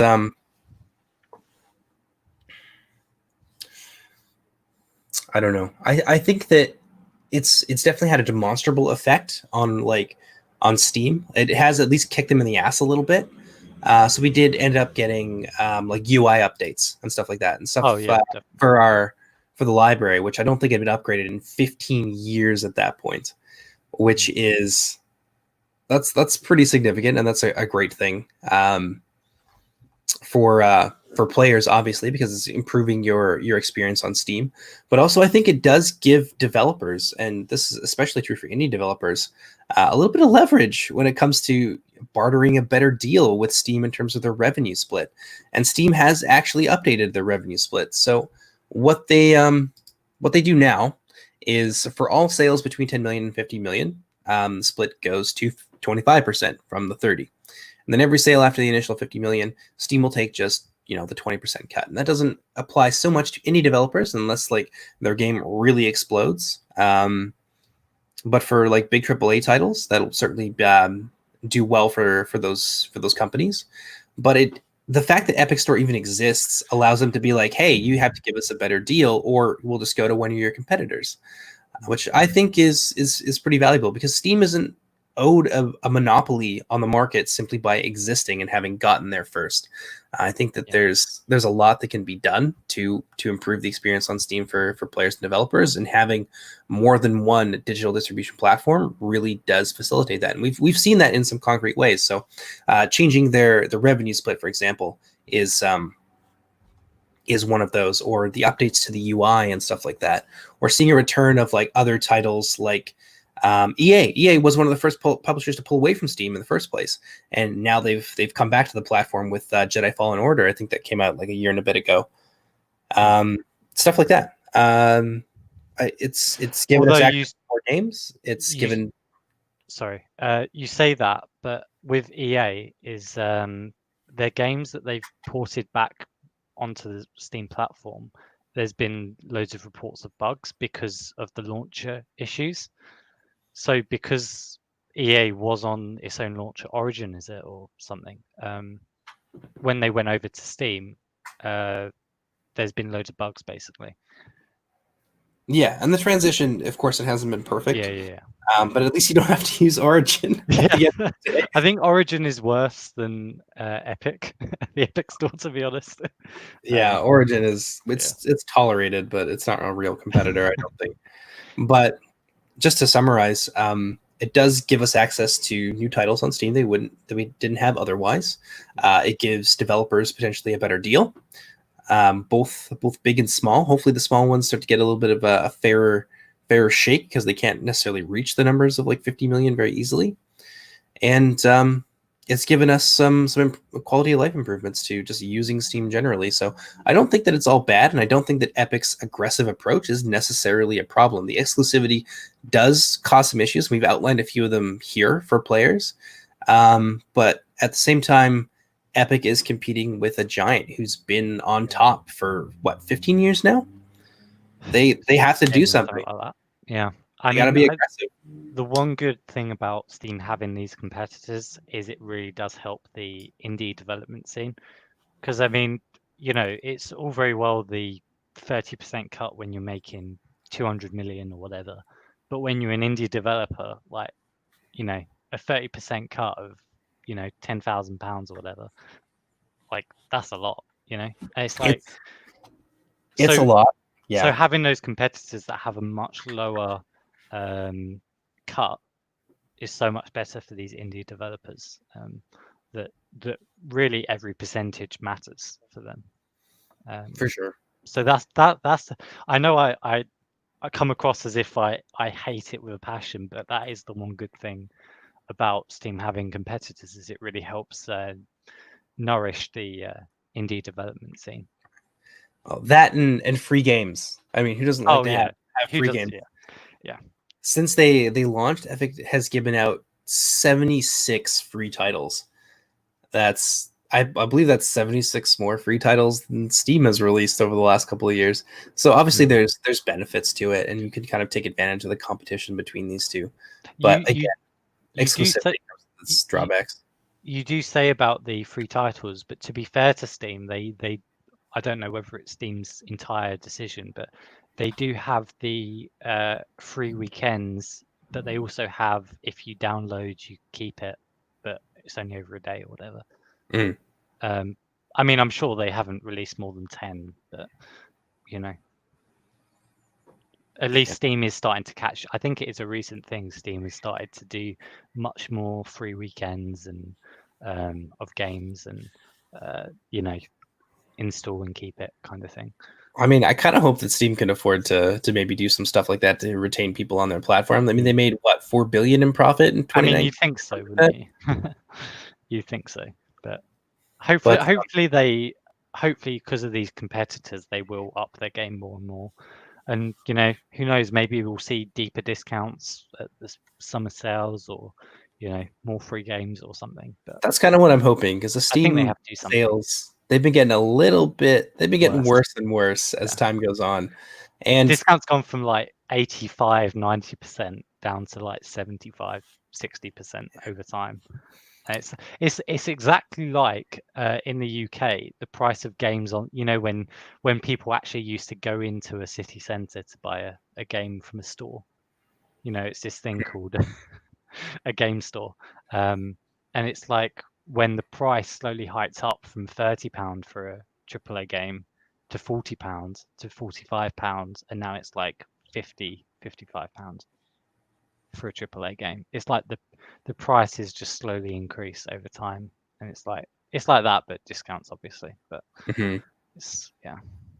Yeah, I agree with you, Siddharth. The $60 price tag can certainly be discouraging for a lot of people, especially in this day and age when people just generally like have less money to spend. A lot of people just don't have money for gaming, so the increase in price can kind of suck.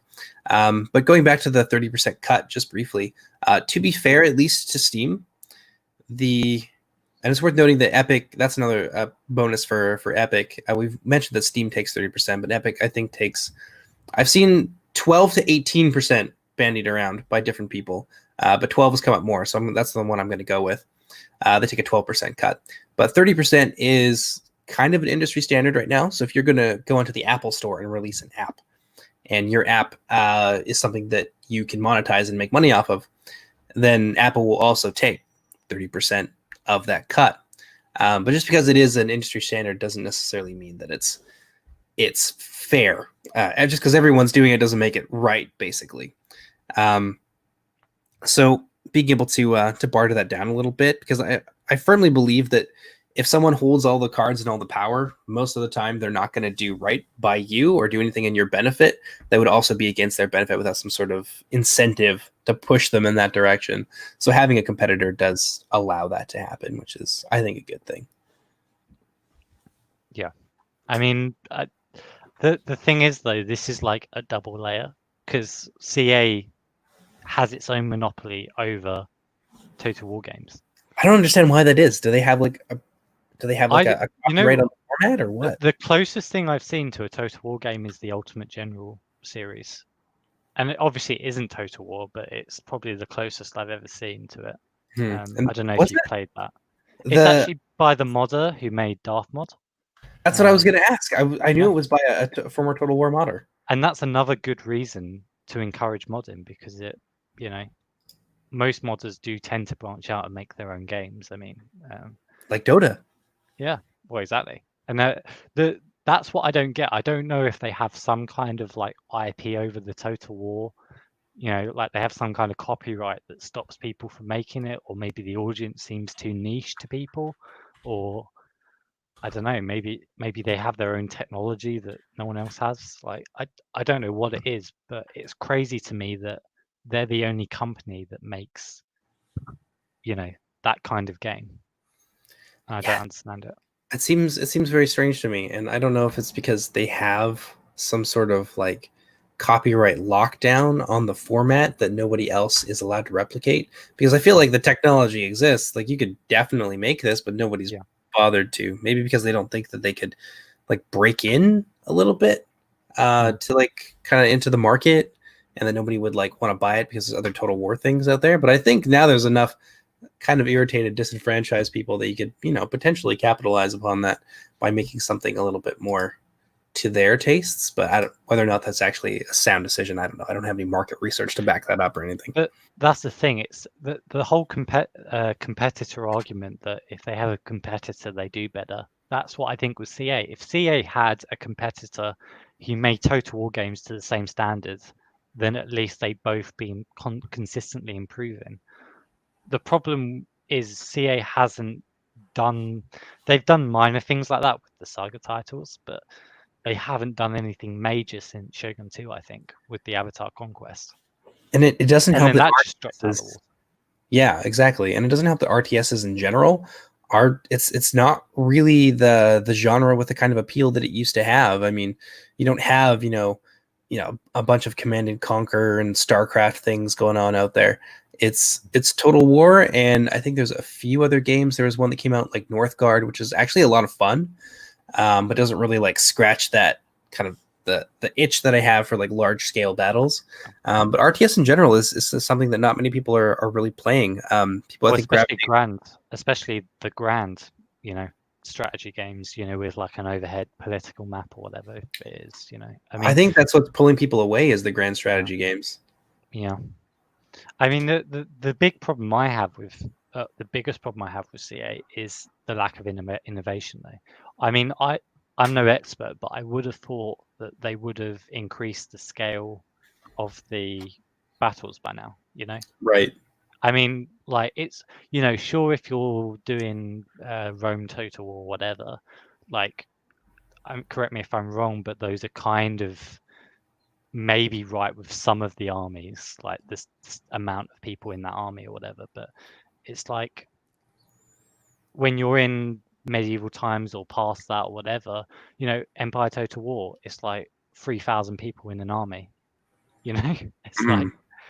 and that just doesn't immerse me at all. Like I want them, maybe not now, maybe not tomorrow, but at some point they need to get to a scale that is actually like epic, like, and realistic, like a battle, at least for the historical fans, because I think that's what most historical fans want. You know, if there's a battle between 40,000 and 100,000 or whatever, then that's what we want to see. We want to see 140,000 Mm. guys on the battlefield, you know. And I think they tried to do that with Three Kingdoms to extend with the extreme unit size, which basically just brings unit size up to about what Medieval 2 has been at their 12-year-old title. Yep. But I'm gonna play devil's advocate here and say that the reason that the scale hasn't increased is partially at least our fault, gamers' fault collectively, and like the arms race that goes on to make bigger and better and shinier graphics instead of making more interesting, better mechanics, more polished games in general.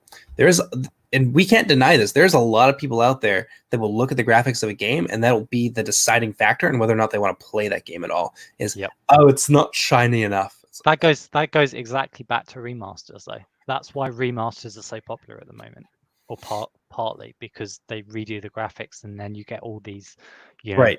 Generation Z people, whatever the newest generation is, coming in and, you know, doing them because, oh, shiny graphics now, you know. And it's Right. like the, I mean, personally, and I think Iron Duke here agrees, and I think other historical fans would agree, I would prefer Rome 1 graphics, right? If we could have like 500 men per unit or whatever. Oh, I don't know if I'd go as far back as Rome 1, but yeah, I would certainly take a graphical hit. And I think that that's the compromise that has to be made there. And that's kind of the pickle that I think maybe CA is stuck in, is people want better graphics, but you also have to design a game for like the median kind of computer, the most amount of people who can play this game reliably. You can't do like Crisis Total War, for example, where the graphics are so ahead of their time and so much budget and money has been developed into making this like crushing for your computer, and then have not many people be able to actually afford to play it. And so, hey, I mean, maybe someday, right? Maybe someday, but I think at least the desire, that's at least catering to the desire of their audience, and they kind of have their hands strung by that. But I personally am in the camp of I would take a graphics hit. Absolutely. I mean, I play Medieval 2. I love Medieval 2. Yeah. And that game looks old as fuck. But I think it's still it'd be good. way better if Medieval 2 had actual unit sizes to how it was in medieval times. So you could recreate the historical battles with the actual numbers. Right. And having an engine update would facilitate that, and that would make it amazing. Yeah. But we've had a good little discussion there. Why don't we start to kind of wrap things up a little bit, and we can open the floor to the rest of the audience here, and then maybe look in the chat and see what's going on in there, because there is like a fairly lengthy conversation here. Anything that stands out to you, Gambling, but that you'd want to address? I think Napoleon Total War graphics are perfectly acceptable. I think to be fair, that I prefer Napoleon graphics to the recent ones, because I think there's something about like the recent graphics for Total War games that look a bit too, I don't know, like Three Kingdoms, right? It's way too cartoony, you know? It's way too what? Cartoony. Oh, cartoony. Yeah. Okay, yeah. I see what you mean. Bright color. I mean, yeah. And I mean, again, I'm talking from a historical fan base kind of point of view, but like I think we want it realistic, and I think the Napoleon graphics hit the right spot between, for their time. I think they look good, and I think, in a way it does look like a realistic style with what they had to make that, so yeah, I mean, I think they should have stopped at the Napoleon Total War graphics, and then rather than increase that, which increases system strain, they should have just increased the size of battles and stuff. But yeah, I think the main problem is a lot of people now, as you say, look at graphics, and when they market a game, they don't necessarily watch a whole video of them playing the game. They just see, I mean, to be fair, I'm guilty of this sometimes too, and I'll look at a game and it's in a graphical style that I don't like, and immediately that's like a negative for me. And I don't want to be like that, but I just am, so it's hard for me to accept certain like graphical styles, and I mean, it's like the Rome 2 unit card graphics, right, for the UI. And there was a massive uproar about that. But yet some people, it shows how subjective it is. Some people still liked it and defended the unit cards, And it's like, I think CA doesn't know what to do at the moment. I think in general, CA just doesn't know what to do because of the whole split fan bases and the complete polarizing opinions from all fans. And yeah. Yeah, now that I think about it, I think that's a pretty fair assessment, because like Warhammer has so far been like peak, right? Yep. Like that's the best that Total War has ever done, like financially, in terms of like bringing in players. But what happens after Warhammer 3? Like, where do we go from there? So I could see CA being in a little bit of a crossroads here. Maybe they've got it all planned out. Maybe they've got the future well in hand. But it does certainly seem, with sort of the vacillating approach to neither being historical nor fantasy on Troy Total War, that they're trying to figure it out, but they're still not sure. So I think that's fair. If CA was smart, after Warhammer 3, they would announce an actual historical title, like a full historical title, like a proper one, like on the Warhammer scale, right?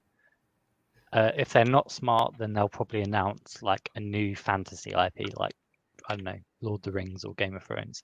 And as much as I want to see a Lord of the Rings Total War, right, with proper graphics and stuff, I kind of want to see a proper historical Total War more, because you know we've had two half-baked saga game, well, going to have two half-baked saga games, and to be honest, I don't think it's good enough. I mean, like, the historical fan base, I'm sorry to the fantasy players, but we've been there the longest, and CA is just completely disregarding us, like we haven't spent hundreds of pounds on their previous historical games or whatever, you know. And it is frustrating because it's like,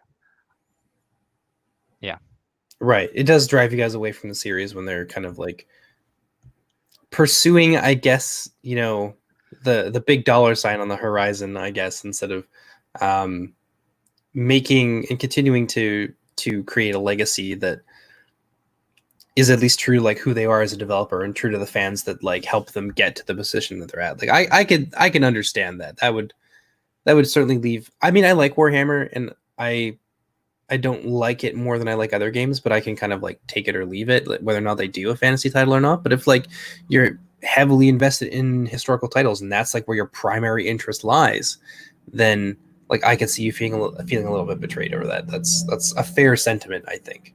yeah.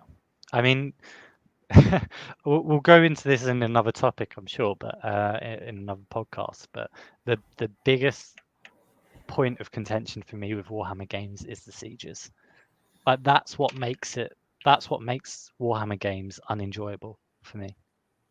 They have at least promised a siege overhaul in Warhammer 3, and they've done that for Troy. And as But we've are they gonna overhaul all of the siege maps? I think what they'll probably end up doing is sort of a halfway mark between like where they're at now, where they make the standard like template cities, but they make them more elaborate, and then try to cater to both people while also facilitating like the AI being able to move through effectively in the settlement and like be a danger and not just kind of derp out into a wall somewhere like they sometimes do in Medieval 2. Well, I mean, I think that's the biggest problem with CA is their AI. Yeah. Like, I think that's the biggest thing holding them back. If they had a decent AI, then sieges would be a lot less of an issue. I mean, to be honest, I don't know about you, but I would be absolutely fine if they did it all by hand and they kind of did setups of sieges. Like they were like, if you have X units, you put a unit here, you put a unit here, in this choke point, you put these units on the walls, and that's it, rather than an adaptive AI. But maybe that's just me. Mm-hmm.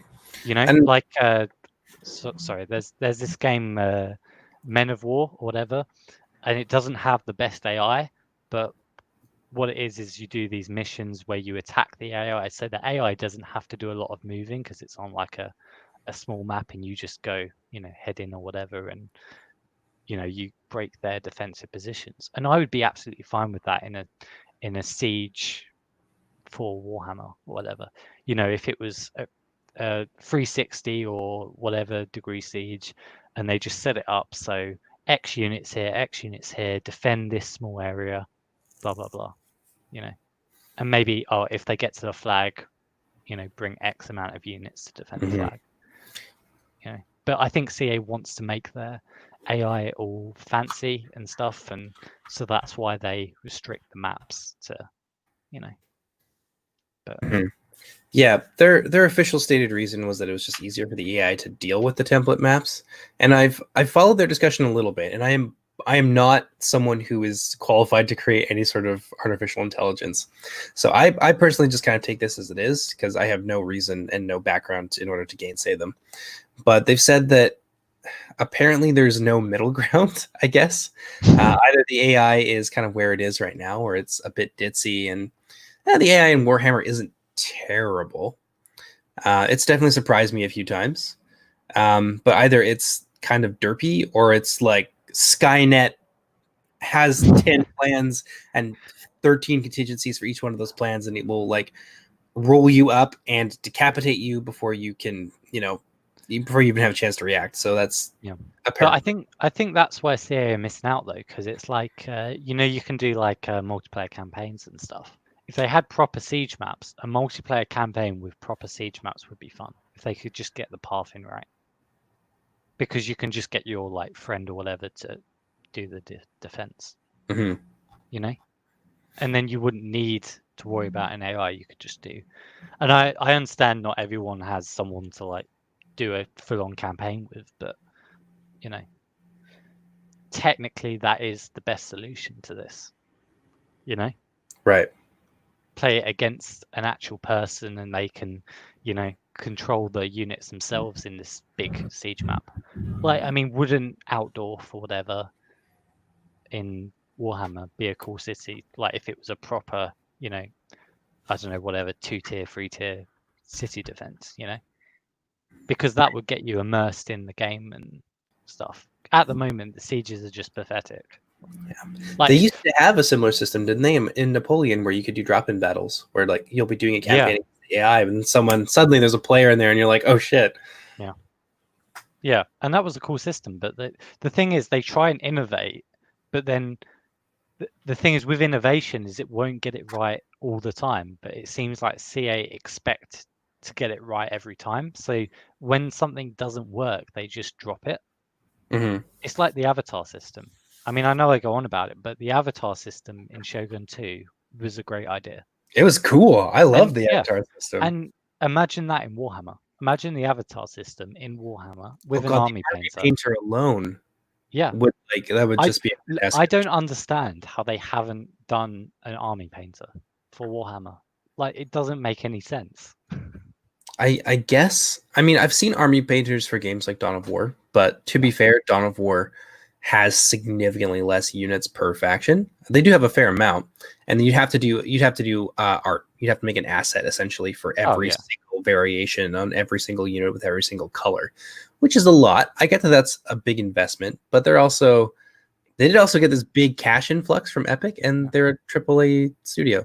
Well, it's not like I it's not see like that CA or an indie company at the moment. You know, exactly. they're backed by Sega. You know, Oh, it's like Sonic. yeah, it's like Sonic makes tons of cash. So you know, doesn't. Although you know, this is the same thing where they had that Sonic movie and they came out with that monstrosity. You know, so Hey man, it had Jim you Carrey in know. it. I watched it. I didn't hate it. I just like Jim Carrey though. I'm weird. Yeah. I mean, Jim Carrey's not bad, but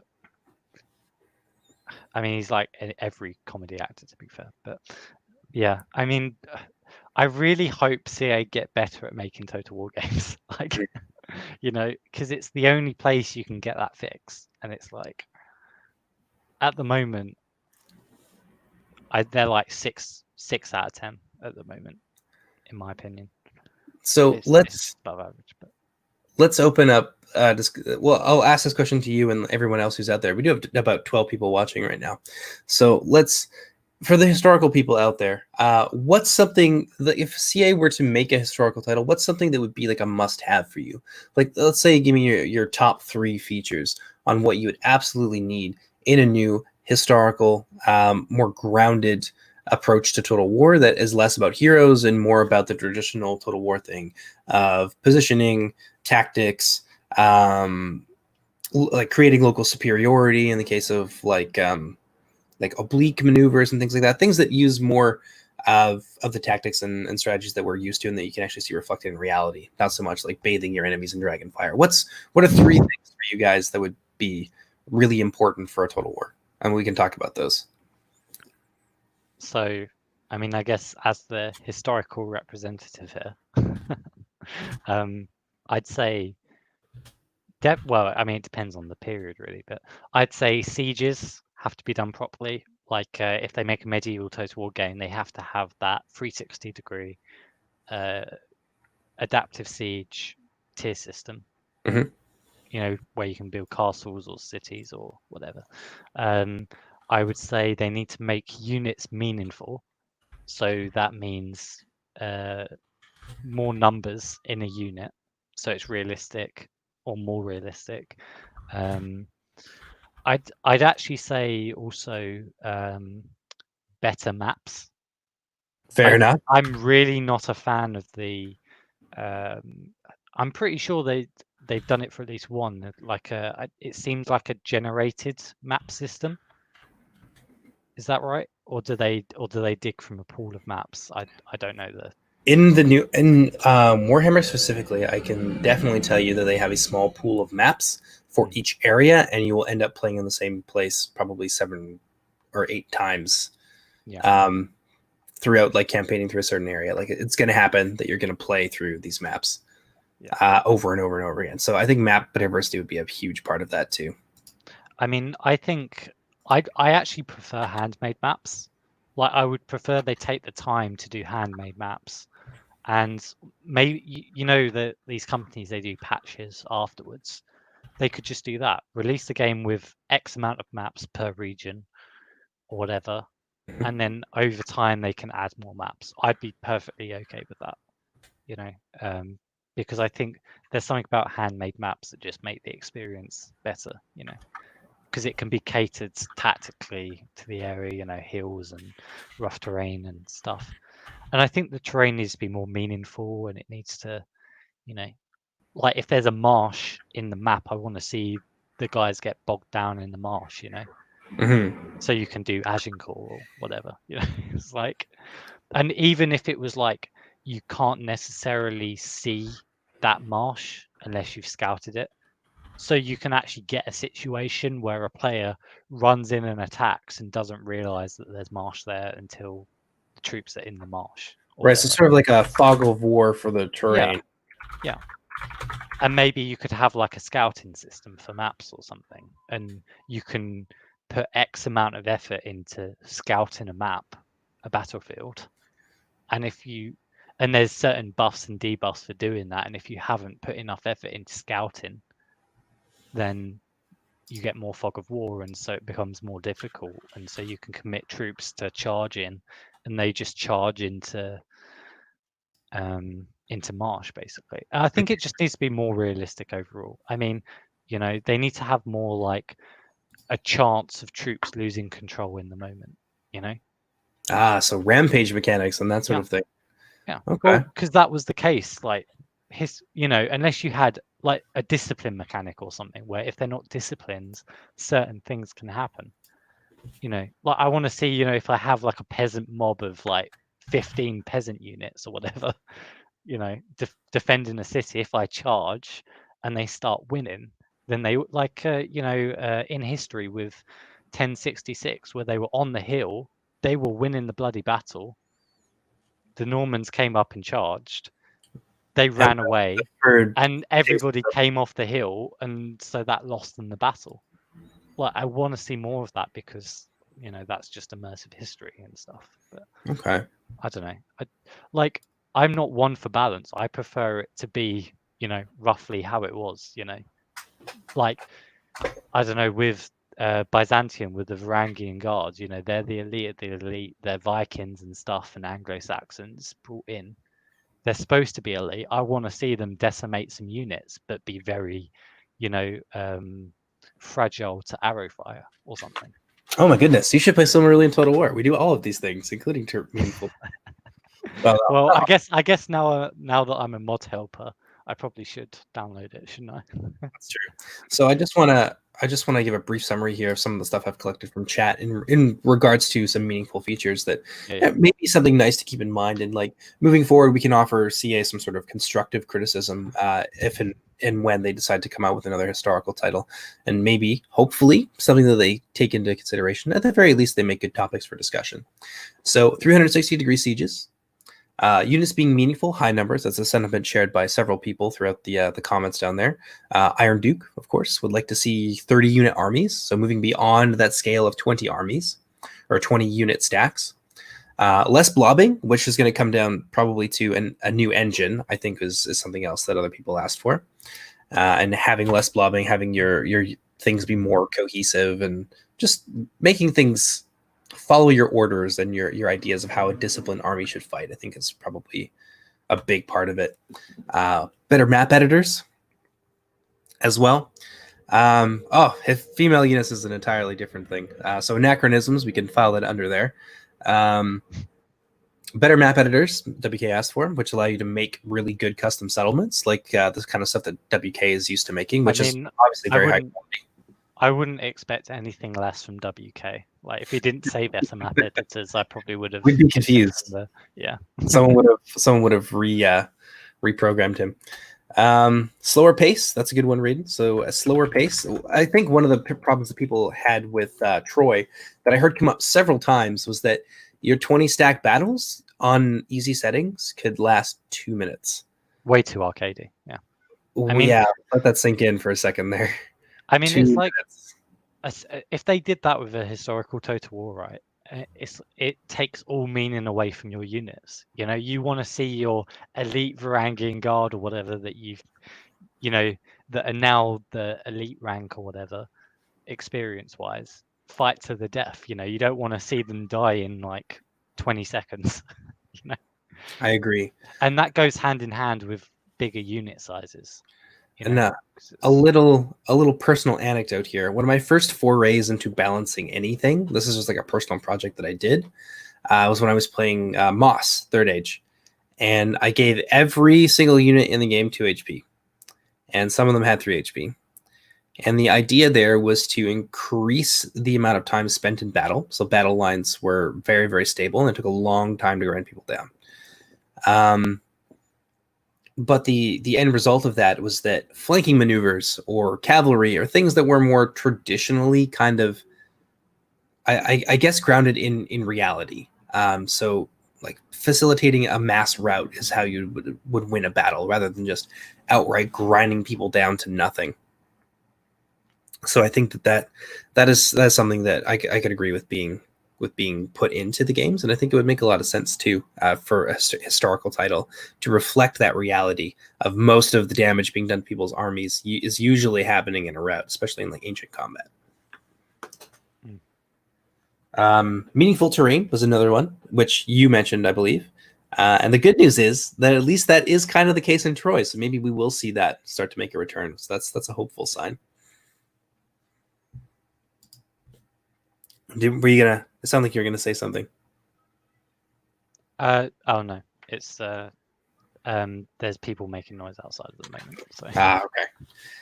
Fog of War for terrain scouting, I think playing a bigger role is an important thing. And they do kind of represent that with a bit of a fog of war. So like if you can't see a unit in modern titles, like if you don't have direct line of sight on it, then you're not going to be able to see it, and it can surprise you, which I think is really important. But that's the thing. Like if they altered, they'd have to obviously make it a lot slower.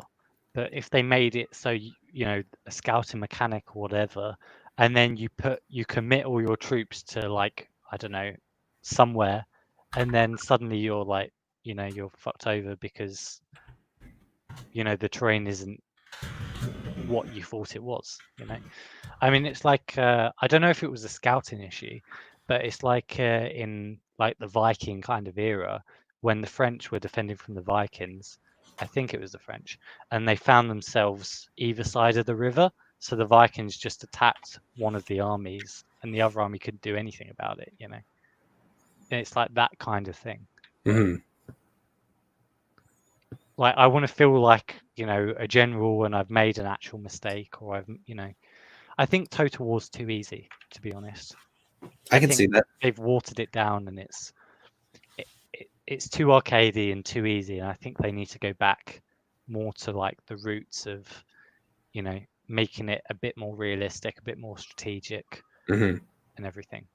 And to at least be fair to the Warhammer titles, it's a different beast than historical titles, but I think that it's a system that does work for what Warhammer is, and I think that there's a lot of depth to at least Warhammer 2's multiplayer. There's a lot of like positioning and quick decision making that goes into things. Less so in campaign. I think the campaign is like dead easy, but at least multiplayer does have a significant learning curve to it. So it does have that going for it, and it does work for the format and like sort of the space that Warhammer occupies as being like this fantasy universe. But for historical titles, absolutely. I mean, the problem is there though, is it goes back to the problem that CA doesn't invest in their multiplayer. Unfortunately. So we just go round in circles because they're making the same mistakes again, and all the mistakes are related and they relate to one another, you know. Mhm. And it's like, I don't know. It's a sad state of affairs, to be fair. Sad historical noises. Yeah, sad historical noises. Sad history boy.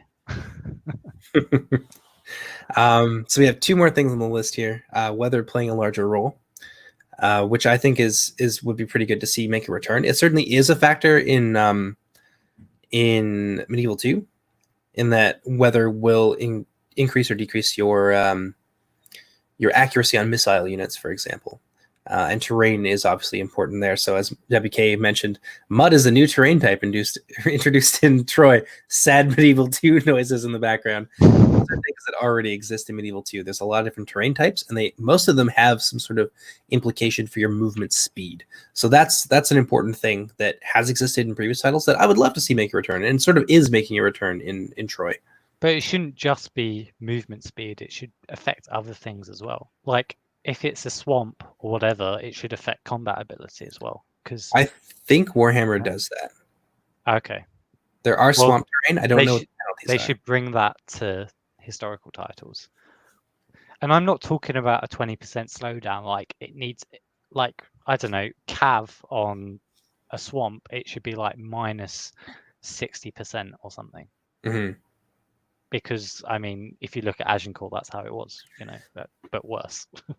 So on that note, what about the ability to kind of play with terrain a little bit more and in some more meaningful ways? So Barbarian Invasion for Rome, for example, there are units that can swim across rivers, and that's crazy. And Yeah. there actually has been some breakthroughs in Medieval 2 modding, which are technically illegal in that they're against the EULA, but it may bring swimming to Medieval 2, which I think is amazing. That's going to open up crazy amounts of like tactical options for people, and you can have like an entirely different unit type that can, you know, lead a brand new sort of assault, an amphibious assault. That's crazy cool. Yeah. Or Attila does this really well with the fire and burning, being able to set forests on fire. Where the hell did that go? That was so cool. Yeah. And like it affects morale. Like maybe it could kill units. Maybe it could like affect melee defense because you can't see through the smoke.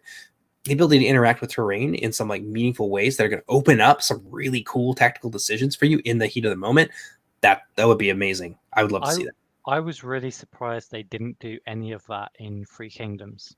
If you look at if you read Three Kingdoms or read about Three Kingdoms, that was what it was all about, especially in the fictional like books and stuff. Mm-hmm. It was all about like the terrain play, you know, launching rocks down hills and stuff or whatever, or cliffs or whatever, and creating an avalanche over an army in the fantasy at least. And it's like if you're going fantasy, like do what they say in the books, you know, like that would be cool. Right. Have like a Mulan moment where you bury the entire army underneath an avalanche. It may not happen very often, but imagine being when it does happen. Like, the first time you do that, you're like, imagine if the AI was good enough and you were just marching along under a cliff face. You didn't have a scouting ability or whatever, so you couldn't see what was up there. And then some rocks come down and kill two of your units. You know, that would be awesome. That'd be awesome. Or doing that to the AI, like the sunglasses immediately go on. You're like, oh yeah. I mean, that reminds me. I mean, it's not terrain, but it reminds me of Shogun 2 for the Samurai, with how you could position your navy close enough to a battle to fire on the battlefield. And it felt like those massive artillery orbital strikes, you know, it was like that kind of moment. And it was, you know, but I don't know. I think they're going down the wrong route. They're becoming more and more arcadey, and they're just simplifying it too much. And it's like, why? You know? Mm-hmm. And there at least I feel that there's an argument to be made for simplicity, for streamlining things and making things more transparent, and like focusing more on like quick decision making rather than like mechanical and like pre-planning and stuff like that. Like that makes for it can make for a fun game. I think that Warhammer is fun for those reasons, but I think that for historical players, like offering that different experience and like not having offering that different experience, and you don't have to have the two things play the same. Like it doesn't have to like immediately the fact that you have something in a fantasy title, you don't have to immediately try and transfer that over into your new historical title. So even if that's not just mechanics, but that's like UI features as well. I mean, Iron Duke says, Friends Britannia CA hope to feed off the popularity of Vikings in the Last Kingdom, right? That's fair. It was definitely at the right time. Yeah, but that's all about religion. If you watch the Viking show, if you read about the Vikings, it was all about religion. In a way, it was like the first crusade. It was the OG crusade. And it's like there's no religion mechanics or whatever, or it doesn't seem to be much in the way of religion mechanics in Britannia. There isn't, and from what I understand from reading some interviews with one of their lead designers, that was like an explicit thing, mostly because they said they couldn't find any significant historical references to religion being a primary motivating factor in certain conflicts, which I don't know enough about the period to like comfortably gainsay them, but I'm sure. I mean, I don't know how you can say religion wasn't a factor, because the first thing the Vikings pillaged was a Northumbrian church, and they like slaughtered most of the people there. As a Norwegian, it warms my heart. And it's I don't know. I mean, the thing is, why does CA draw the line there? Whether it was or wasn't historical, why draw the line there? Mm-hmm. It's like, I mean, I'm pretty sure it was historical, but let's say it wasn't. Like, it would still be fun mechanically to have religion in there, and a lot of people, associate the Viking raids and it's called the Great Heathen Army, for God's sake. Mm-hmm. Like, why would they call it the Great Heathen Army if it wasn't about religion? I mean, they probably wouldn't. Yeah. So I think CA needs to get new historical researchers. I think that the game was supposed to take place after the Great Heathen Army, like with the establishment of like the Danelaw and stuff in the north. But I honestly couldn't say. I'm not familiar enough with that to like be an authority. So I will defer to your judgment on that one. I mean, just to warn to everyone, I'm no history major. I just like history, so but still. I mean, I'm glad Iron Duke agrees. So. But just to summarize our last three mechanics, discipline mechanics, so like more variation between the way that certain lesser trained units will interact with certain like stimuli in the world. So if they win a fight somehow, then they break off and they start chasing people, which can be a pain in the ass, or they have a chance to do that. So it's something you have to be aware of, which I could see being a frustrating mechanic potentially, but it does certainly add a different facet to bringing militia armies, and that they are cheaper and they're more numerous, but they're less reliable in general, which I think is interesting. Terrain interactivity, which is just something I think I mentioned earlier. And what about deployables? Having deployables like what you had in Rome 2 with the fire balls and stuff you could roll down at people, or in Attila, for example, where you have the different kinds of defensive deployables, barricades and that kind of thing. I think that'd be a nice thing to see make a comeback. Yeah, I mean, I think the thing with deployables is they would be a lot better if the AI was good. True. I mean, it goes back to the whole AI problem that's there.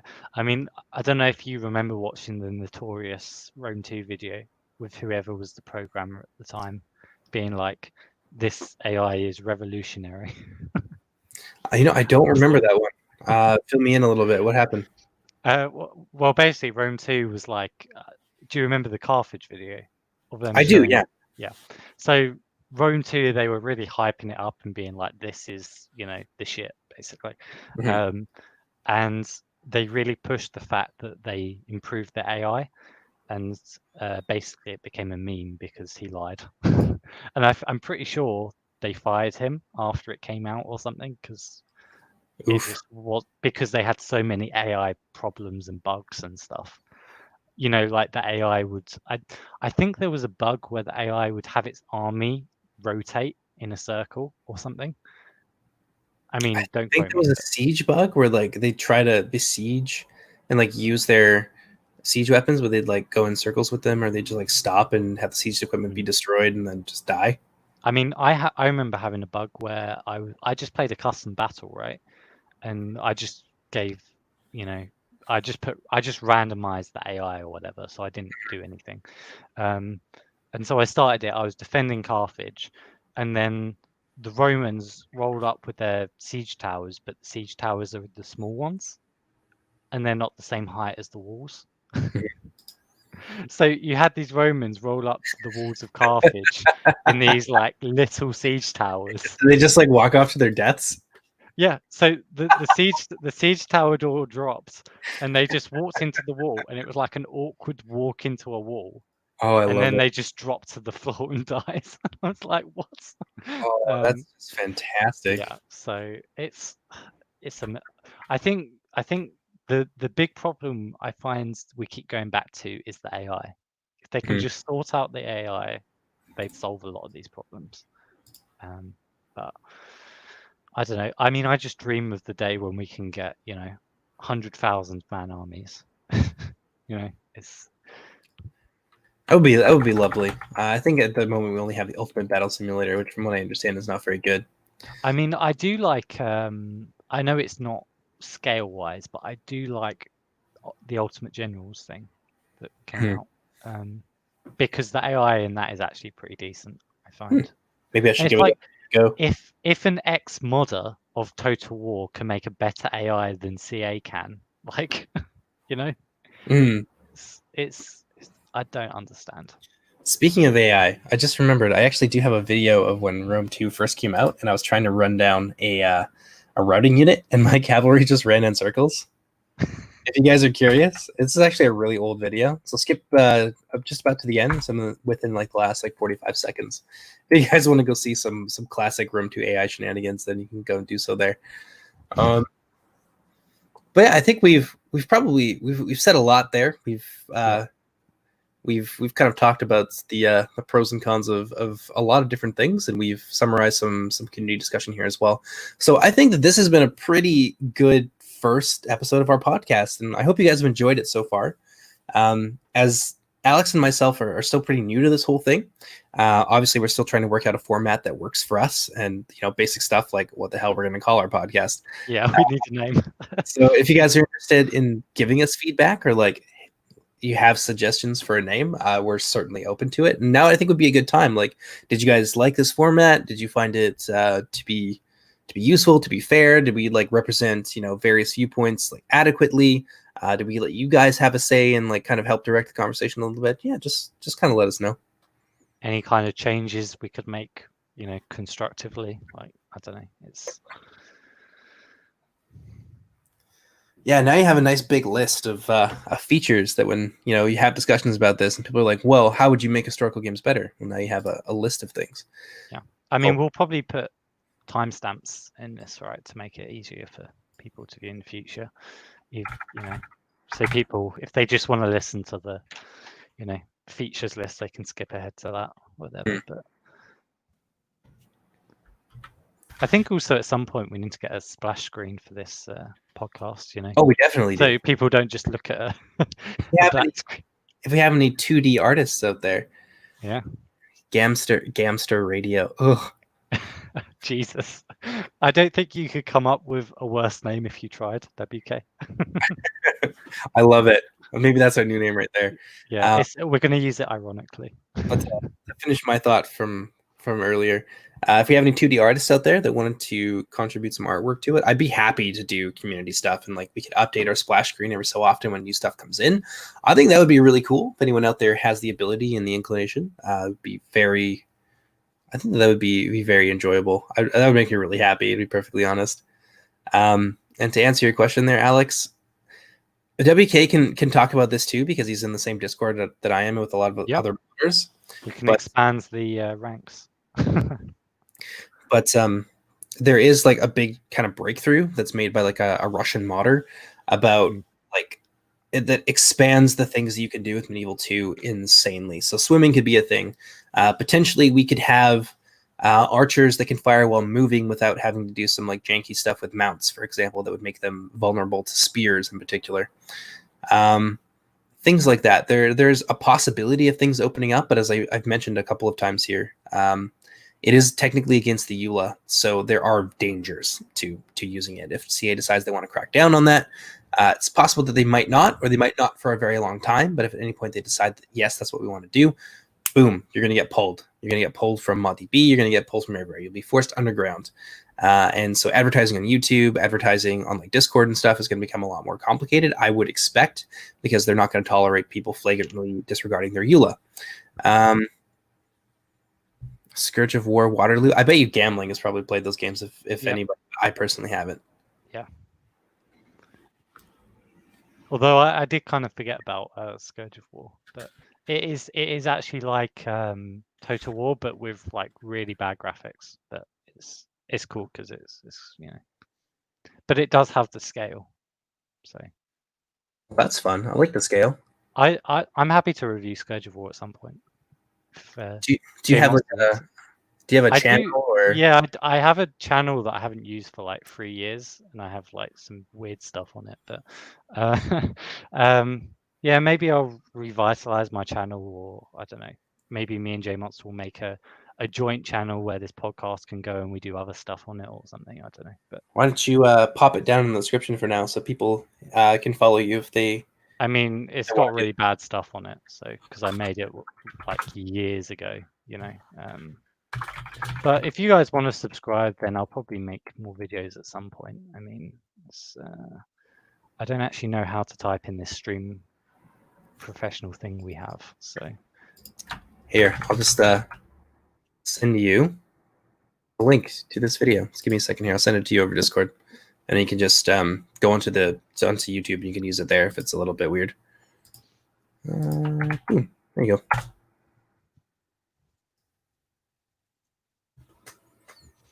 Also, sorry if I don't see your comments because it's a bit laggy for me, the chat. So it's like 2 minutes later, a comment appears, and I'm like, oh. Yeah, the one on StreamYard is a little bit slower, but the one on YouTube is like right away. Okay. Maybe I'll just open that and mute it forever for the next one. That's pretty well what I do every time I stream. Yeah. Problem is, I was trying to conserve my internet. Like, I had to shut my Wi-Fi off on my phone because the internet's struggling. Yeah. But yeah, so Gambling will put his channel down there in the comments, and then we'll wrap things up for the day.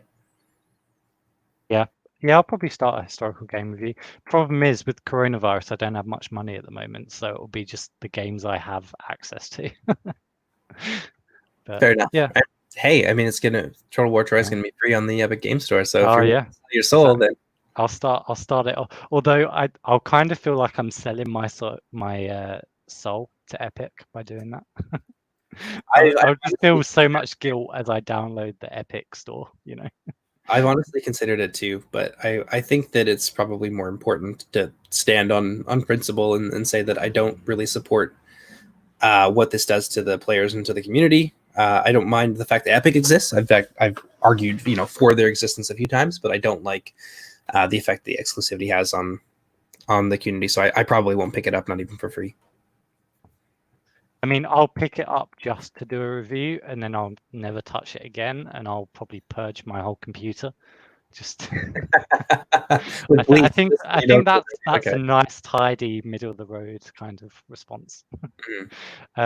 So what's the plan with this podcast? We're doing it what?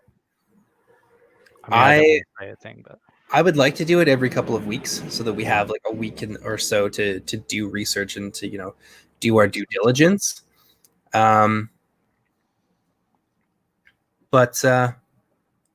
yeah, I would like to do it in the next couple of weeks, but obviously we need to be a little bit flexible. That can certainly be something that goes on for the summer, but I start a second degree at university in September, so I won't be able to necessarily continue on the same schedule once we get into September. So yeah, I mean, that's fine. We can work around it, and I mean, maybe we'll be able to even get an extra 1 or 2 people involved so we can continue on whenever you're busy or whatever. Mm-hmm. Do that. I don't know, but yeah, so I guess we'll see everybody in 2 weeks, right? Yep. Same kind of time, I guess. Yeah, I hope you guys have enjoyed this so far, and I hope we've kind of achieved our purpose of bringing to light certain issues and certain practices that will hopefully help you make better decisions as consumers, and to support practices that are in your best interest. That's kind of what I want. What I would like to see people take away from this.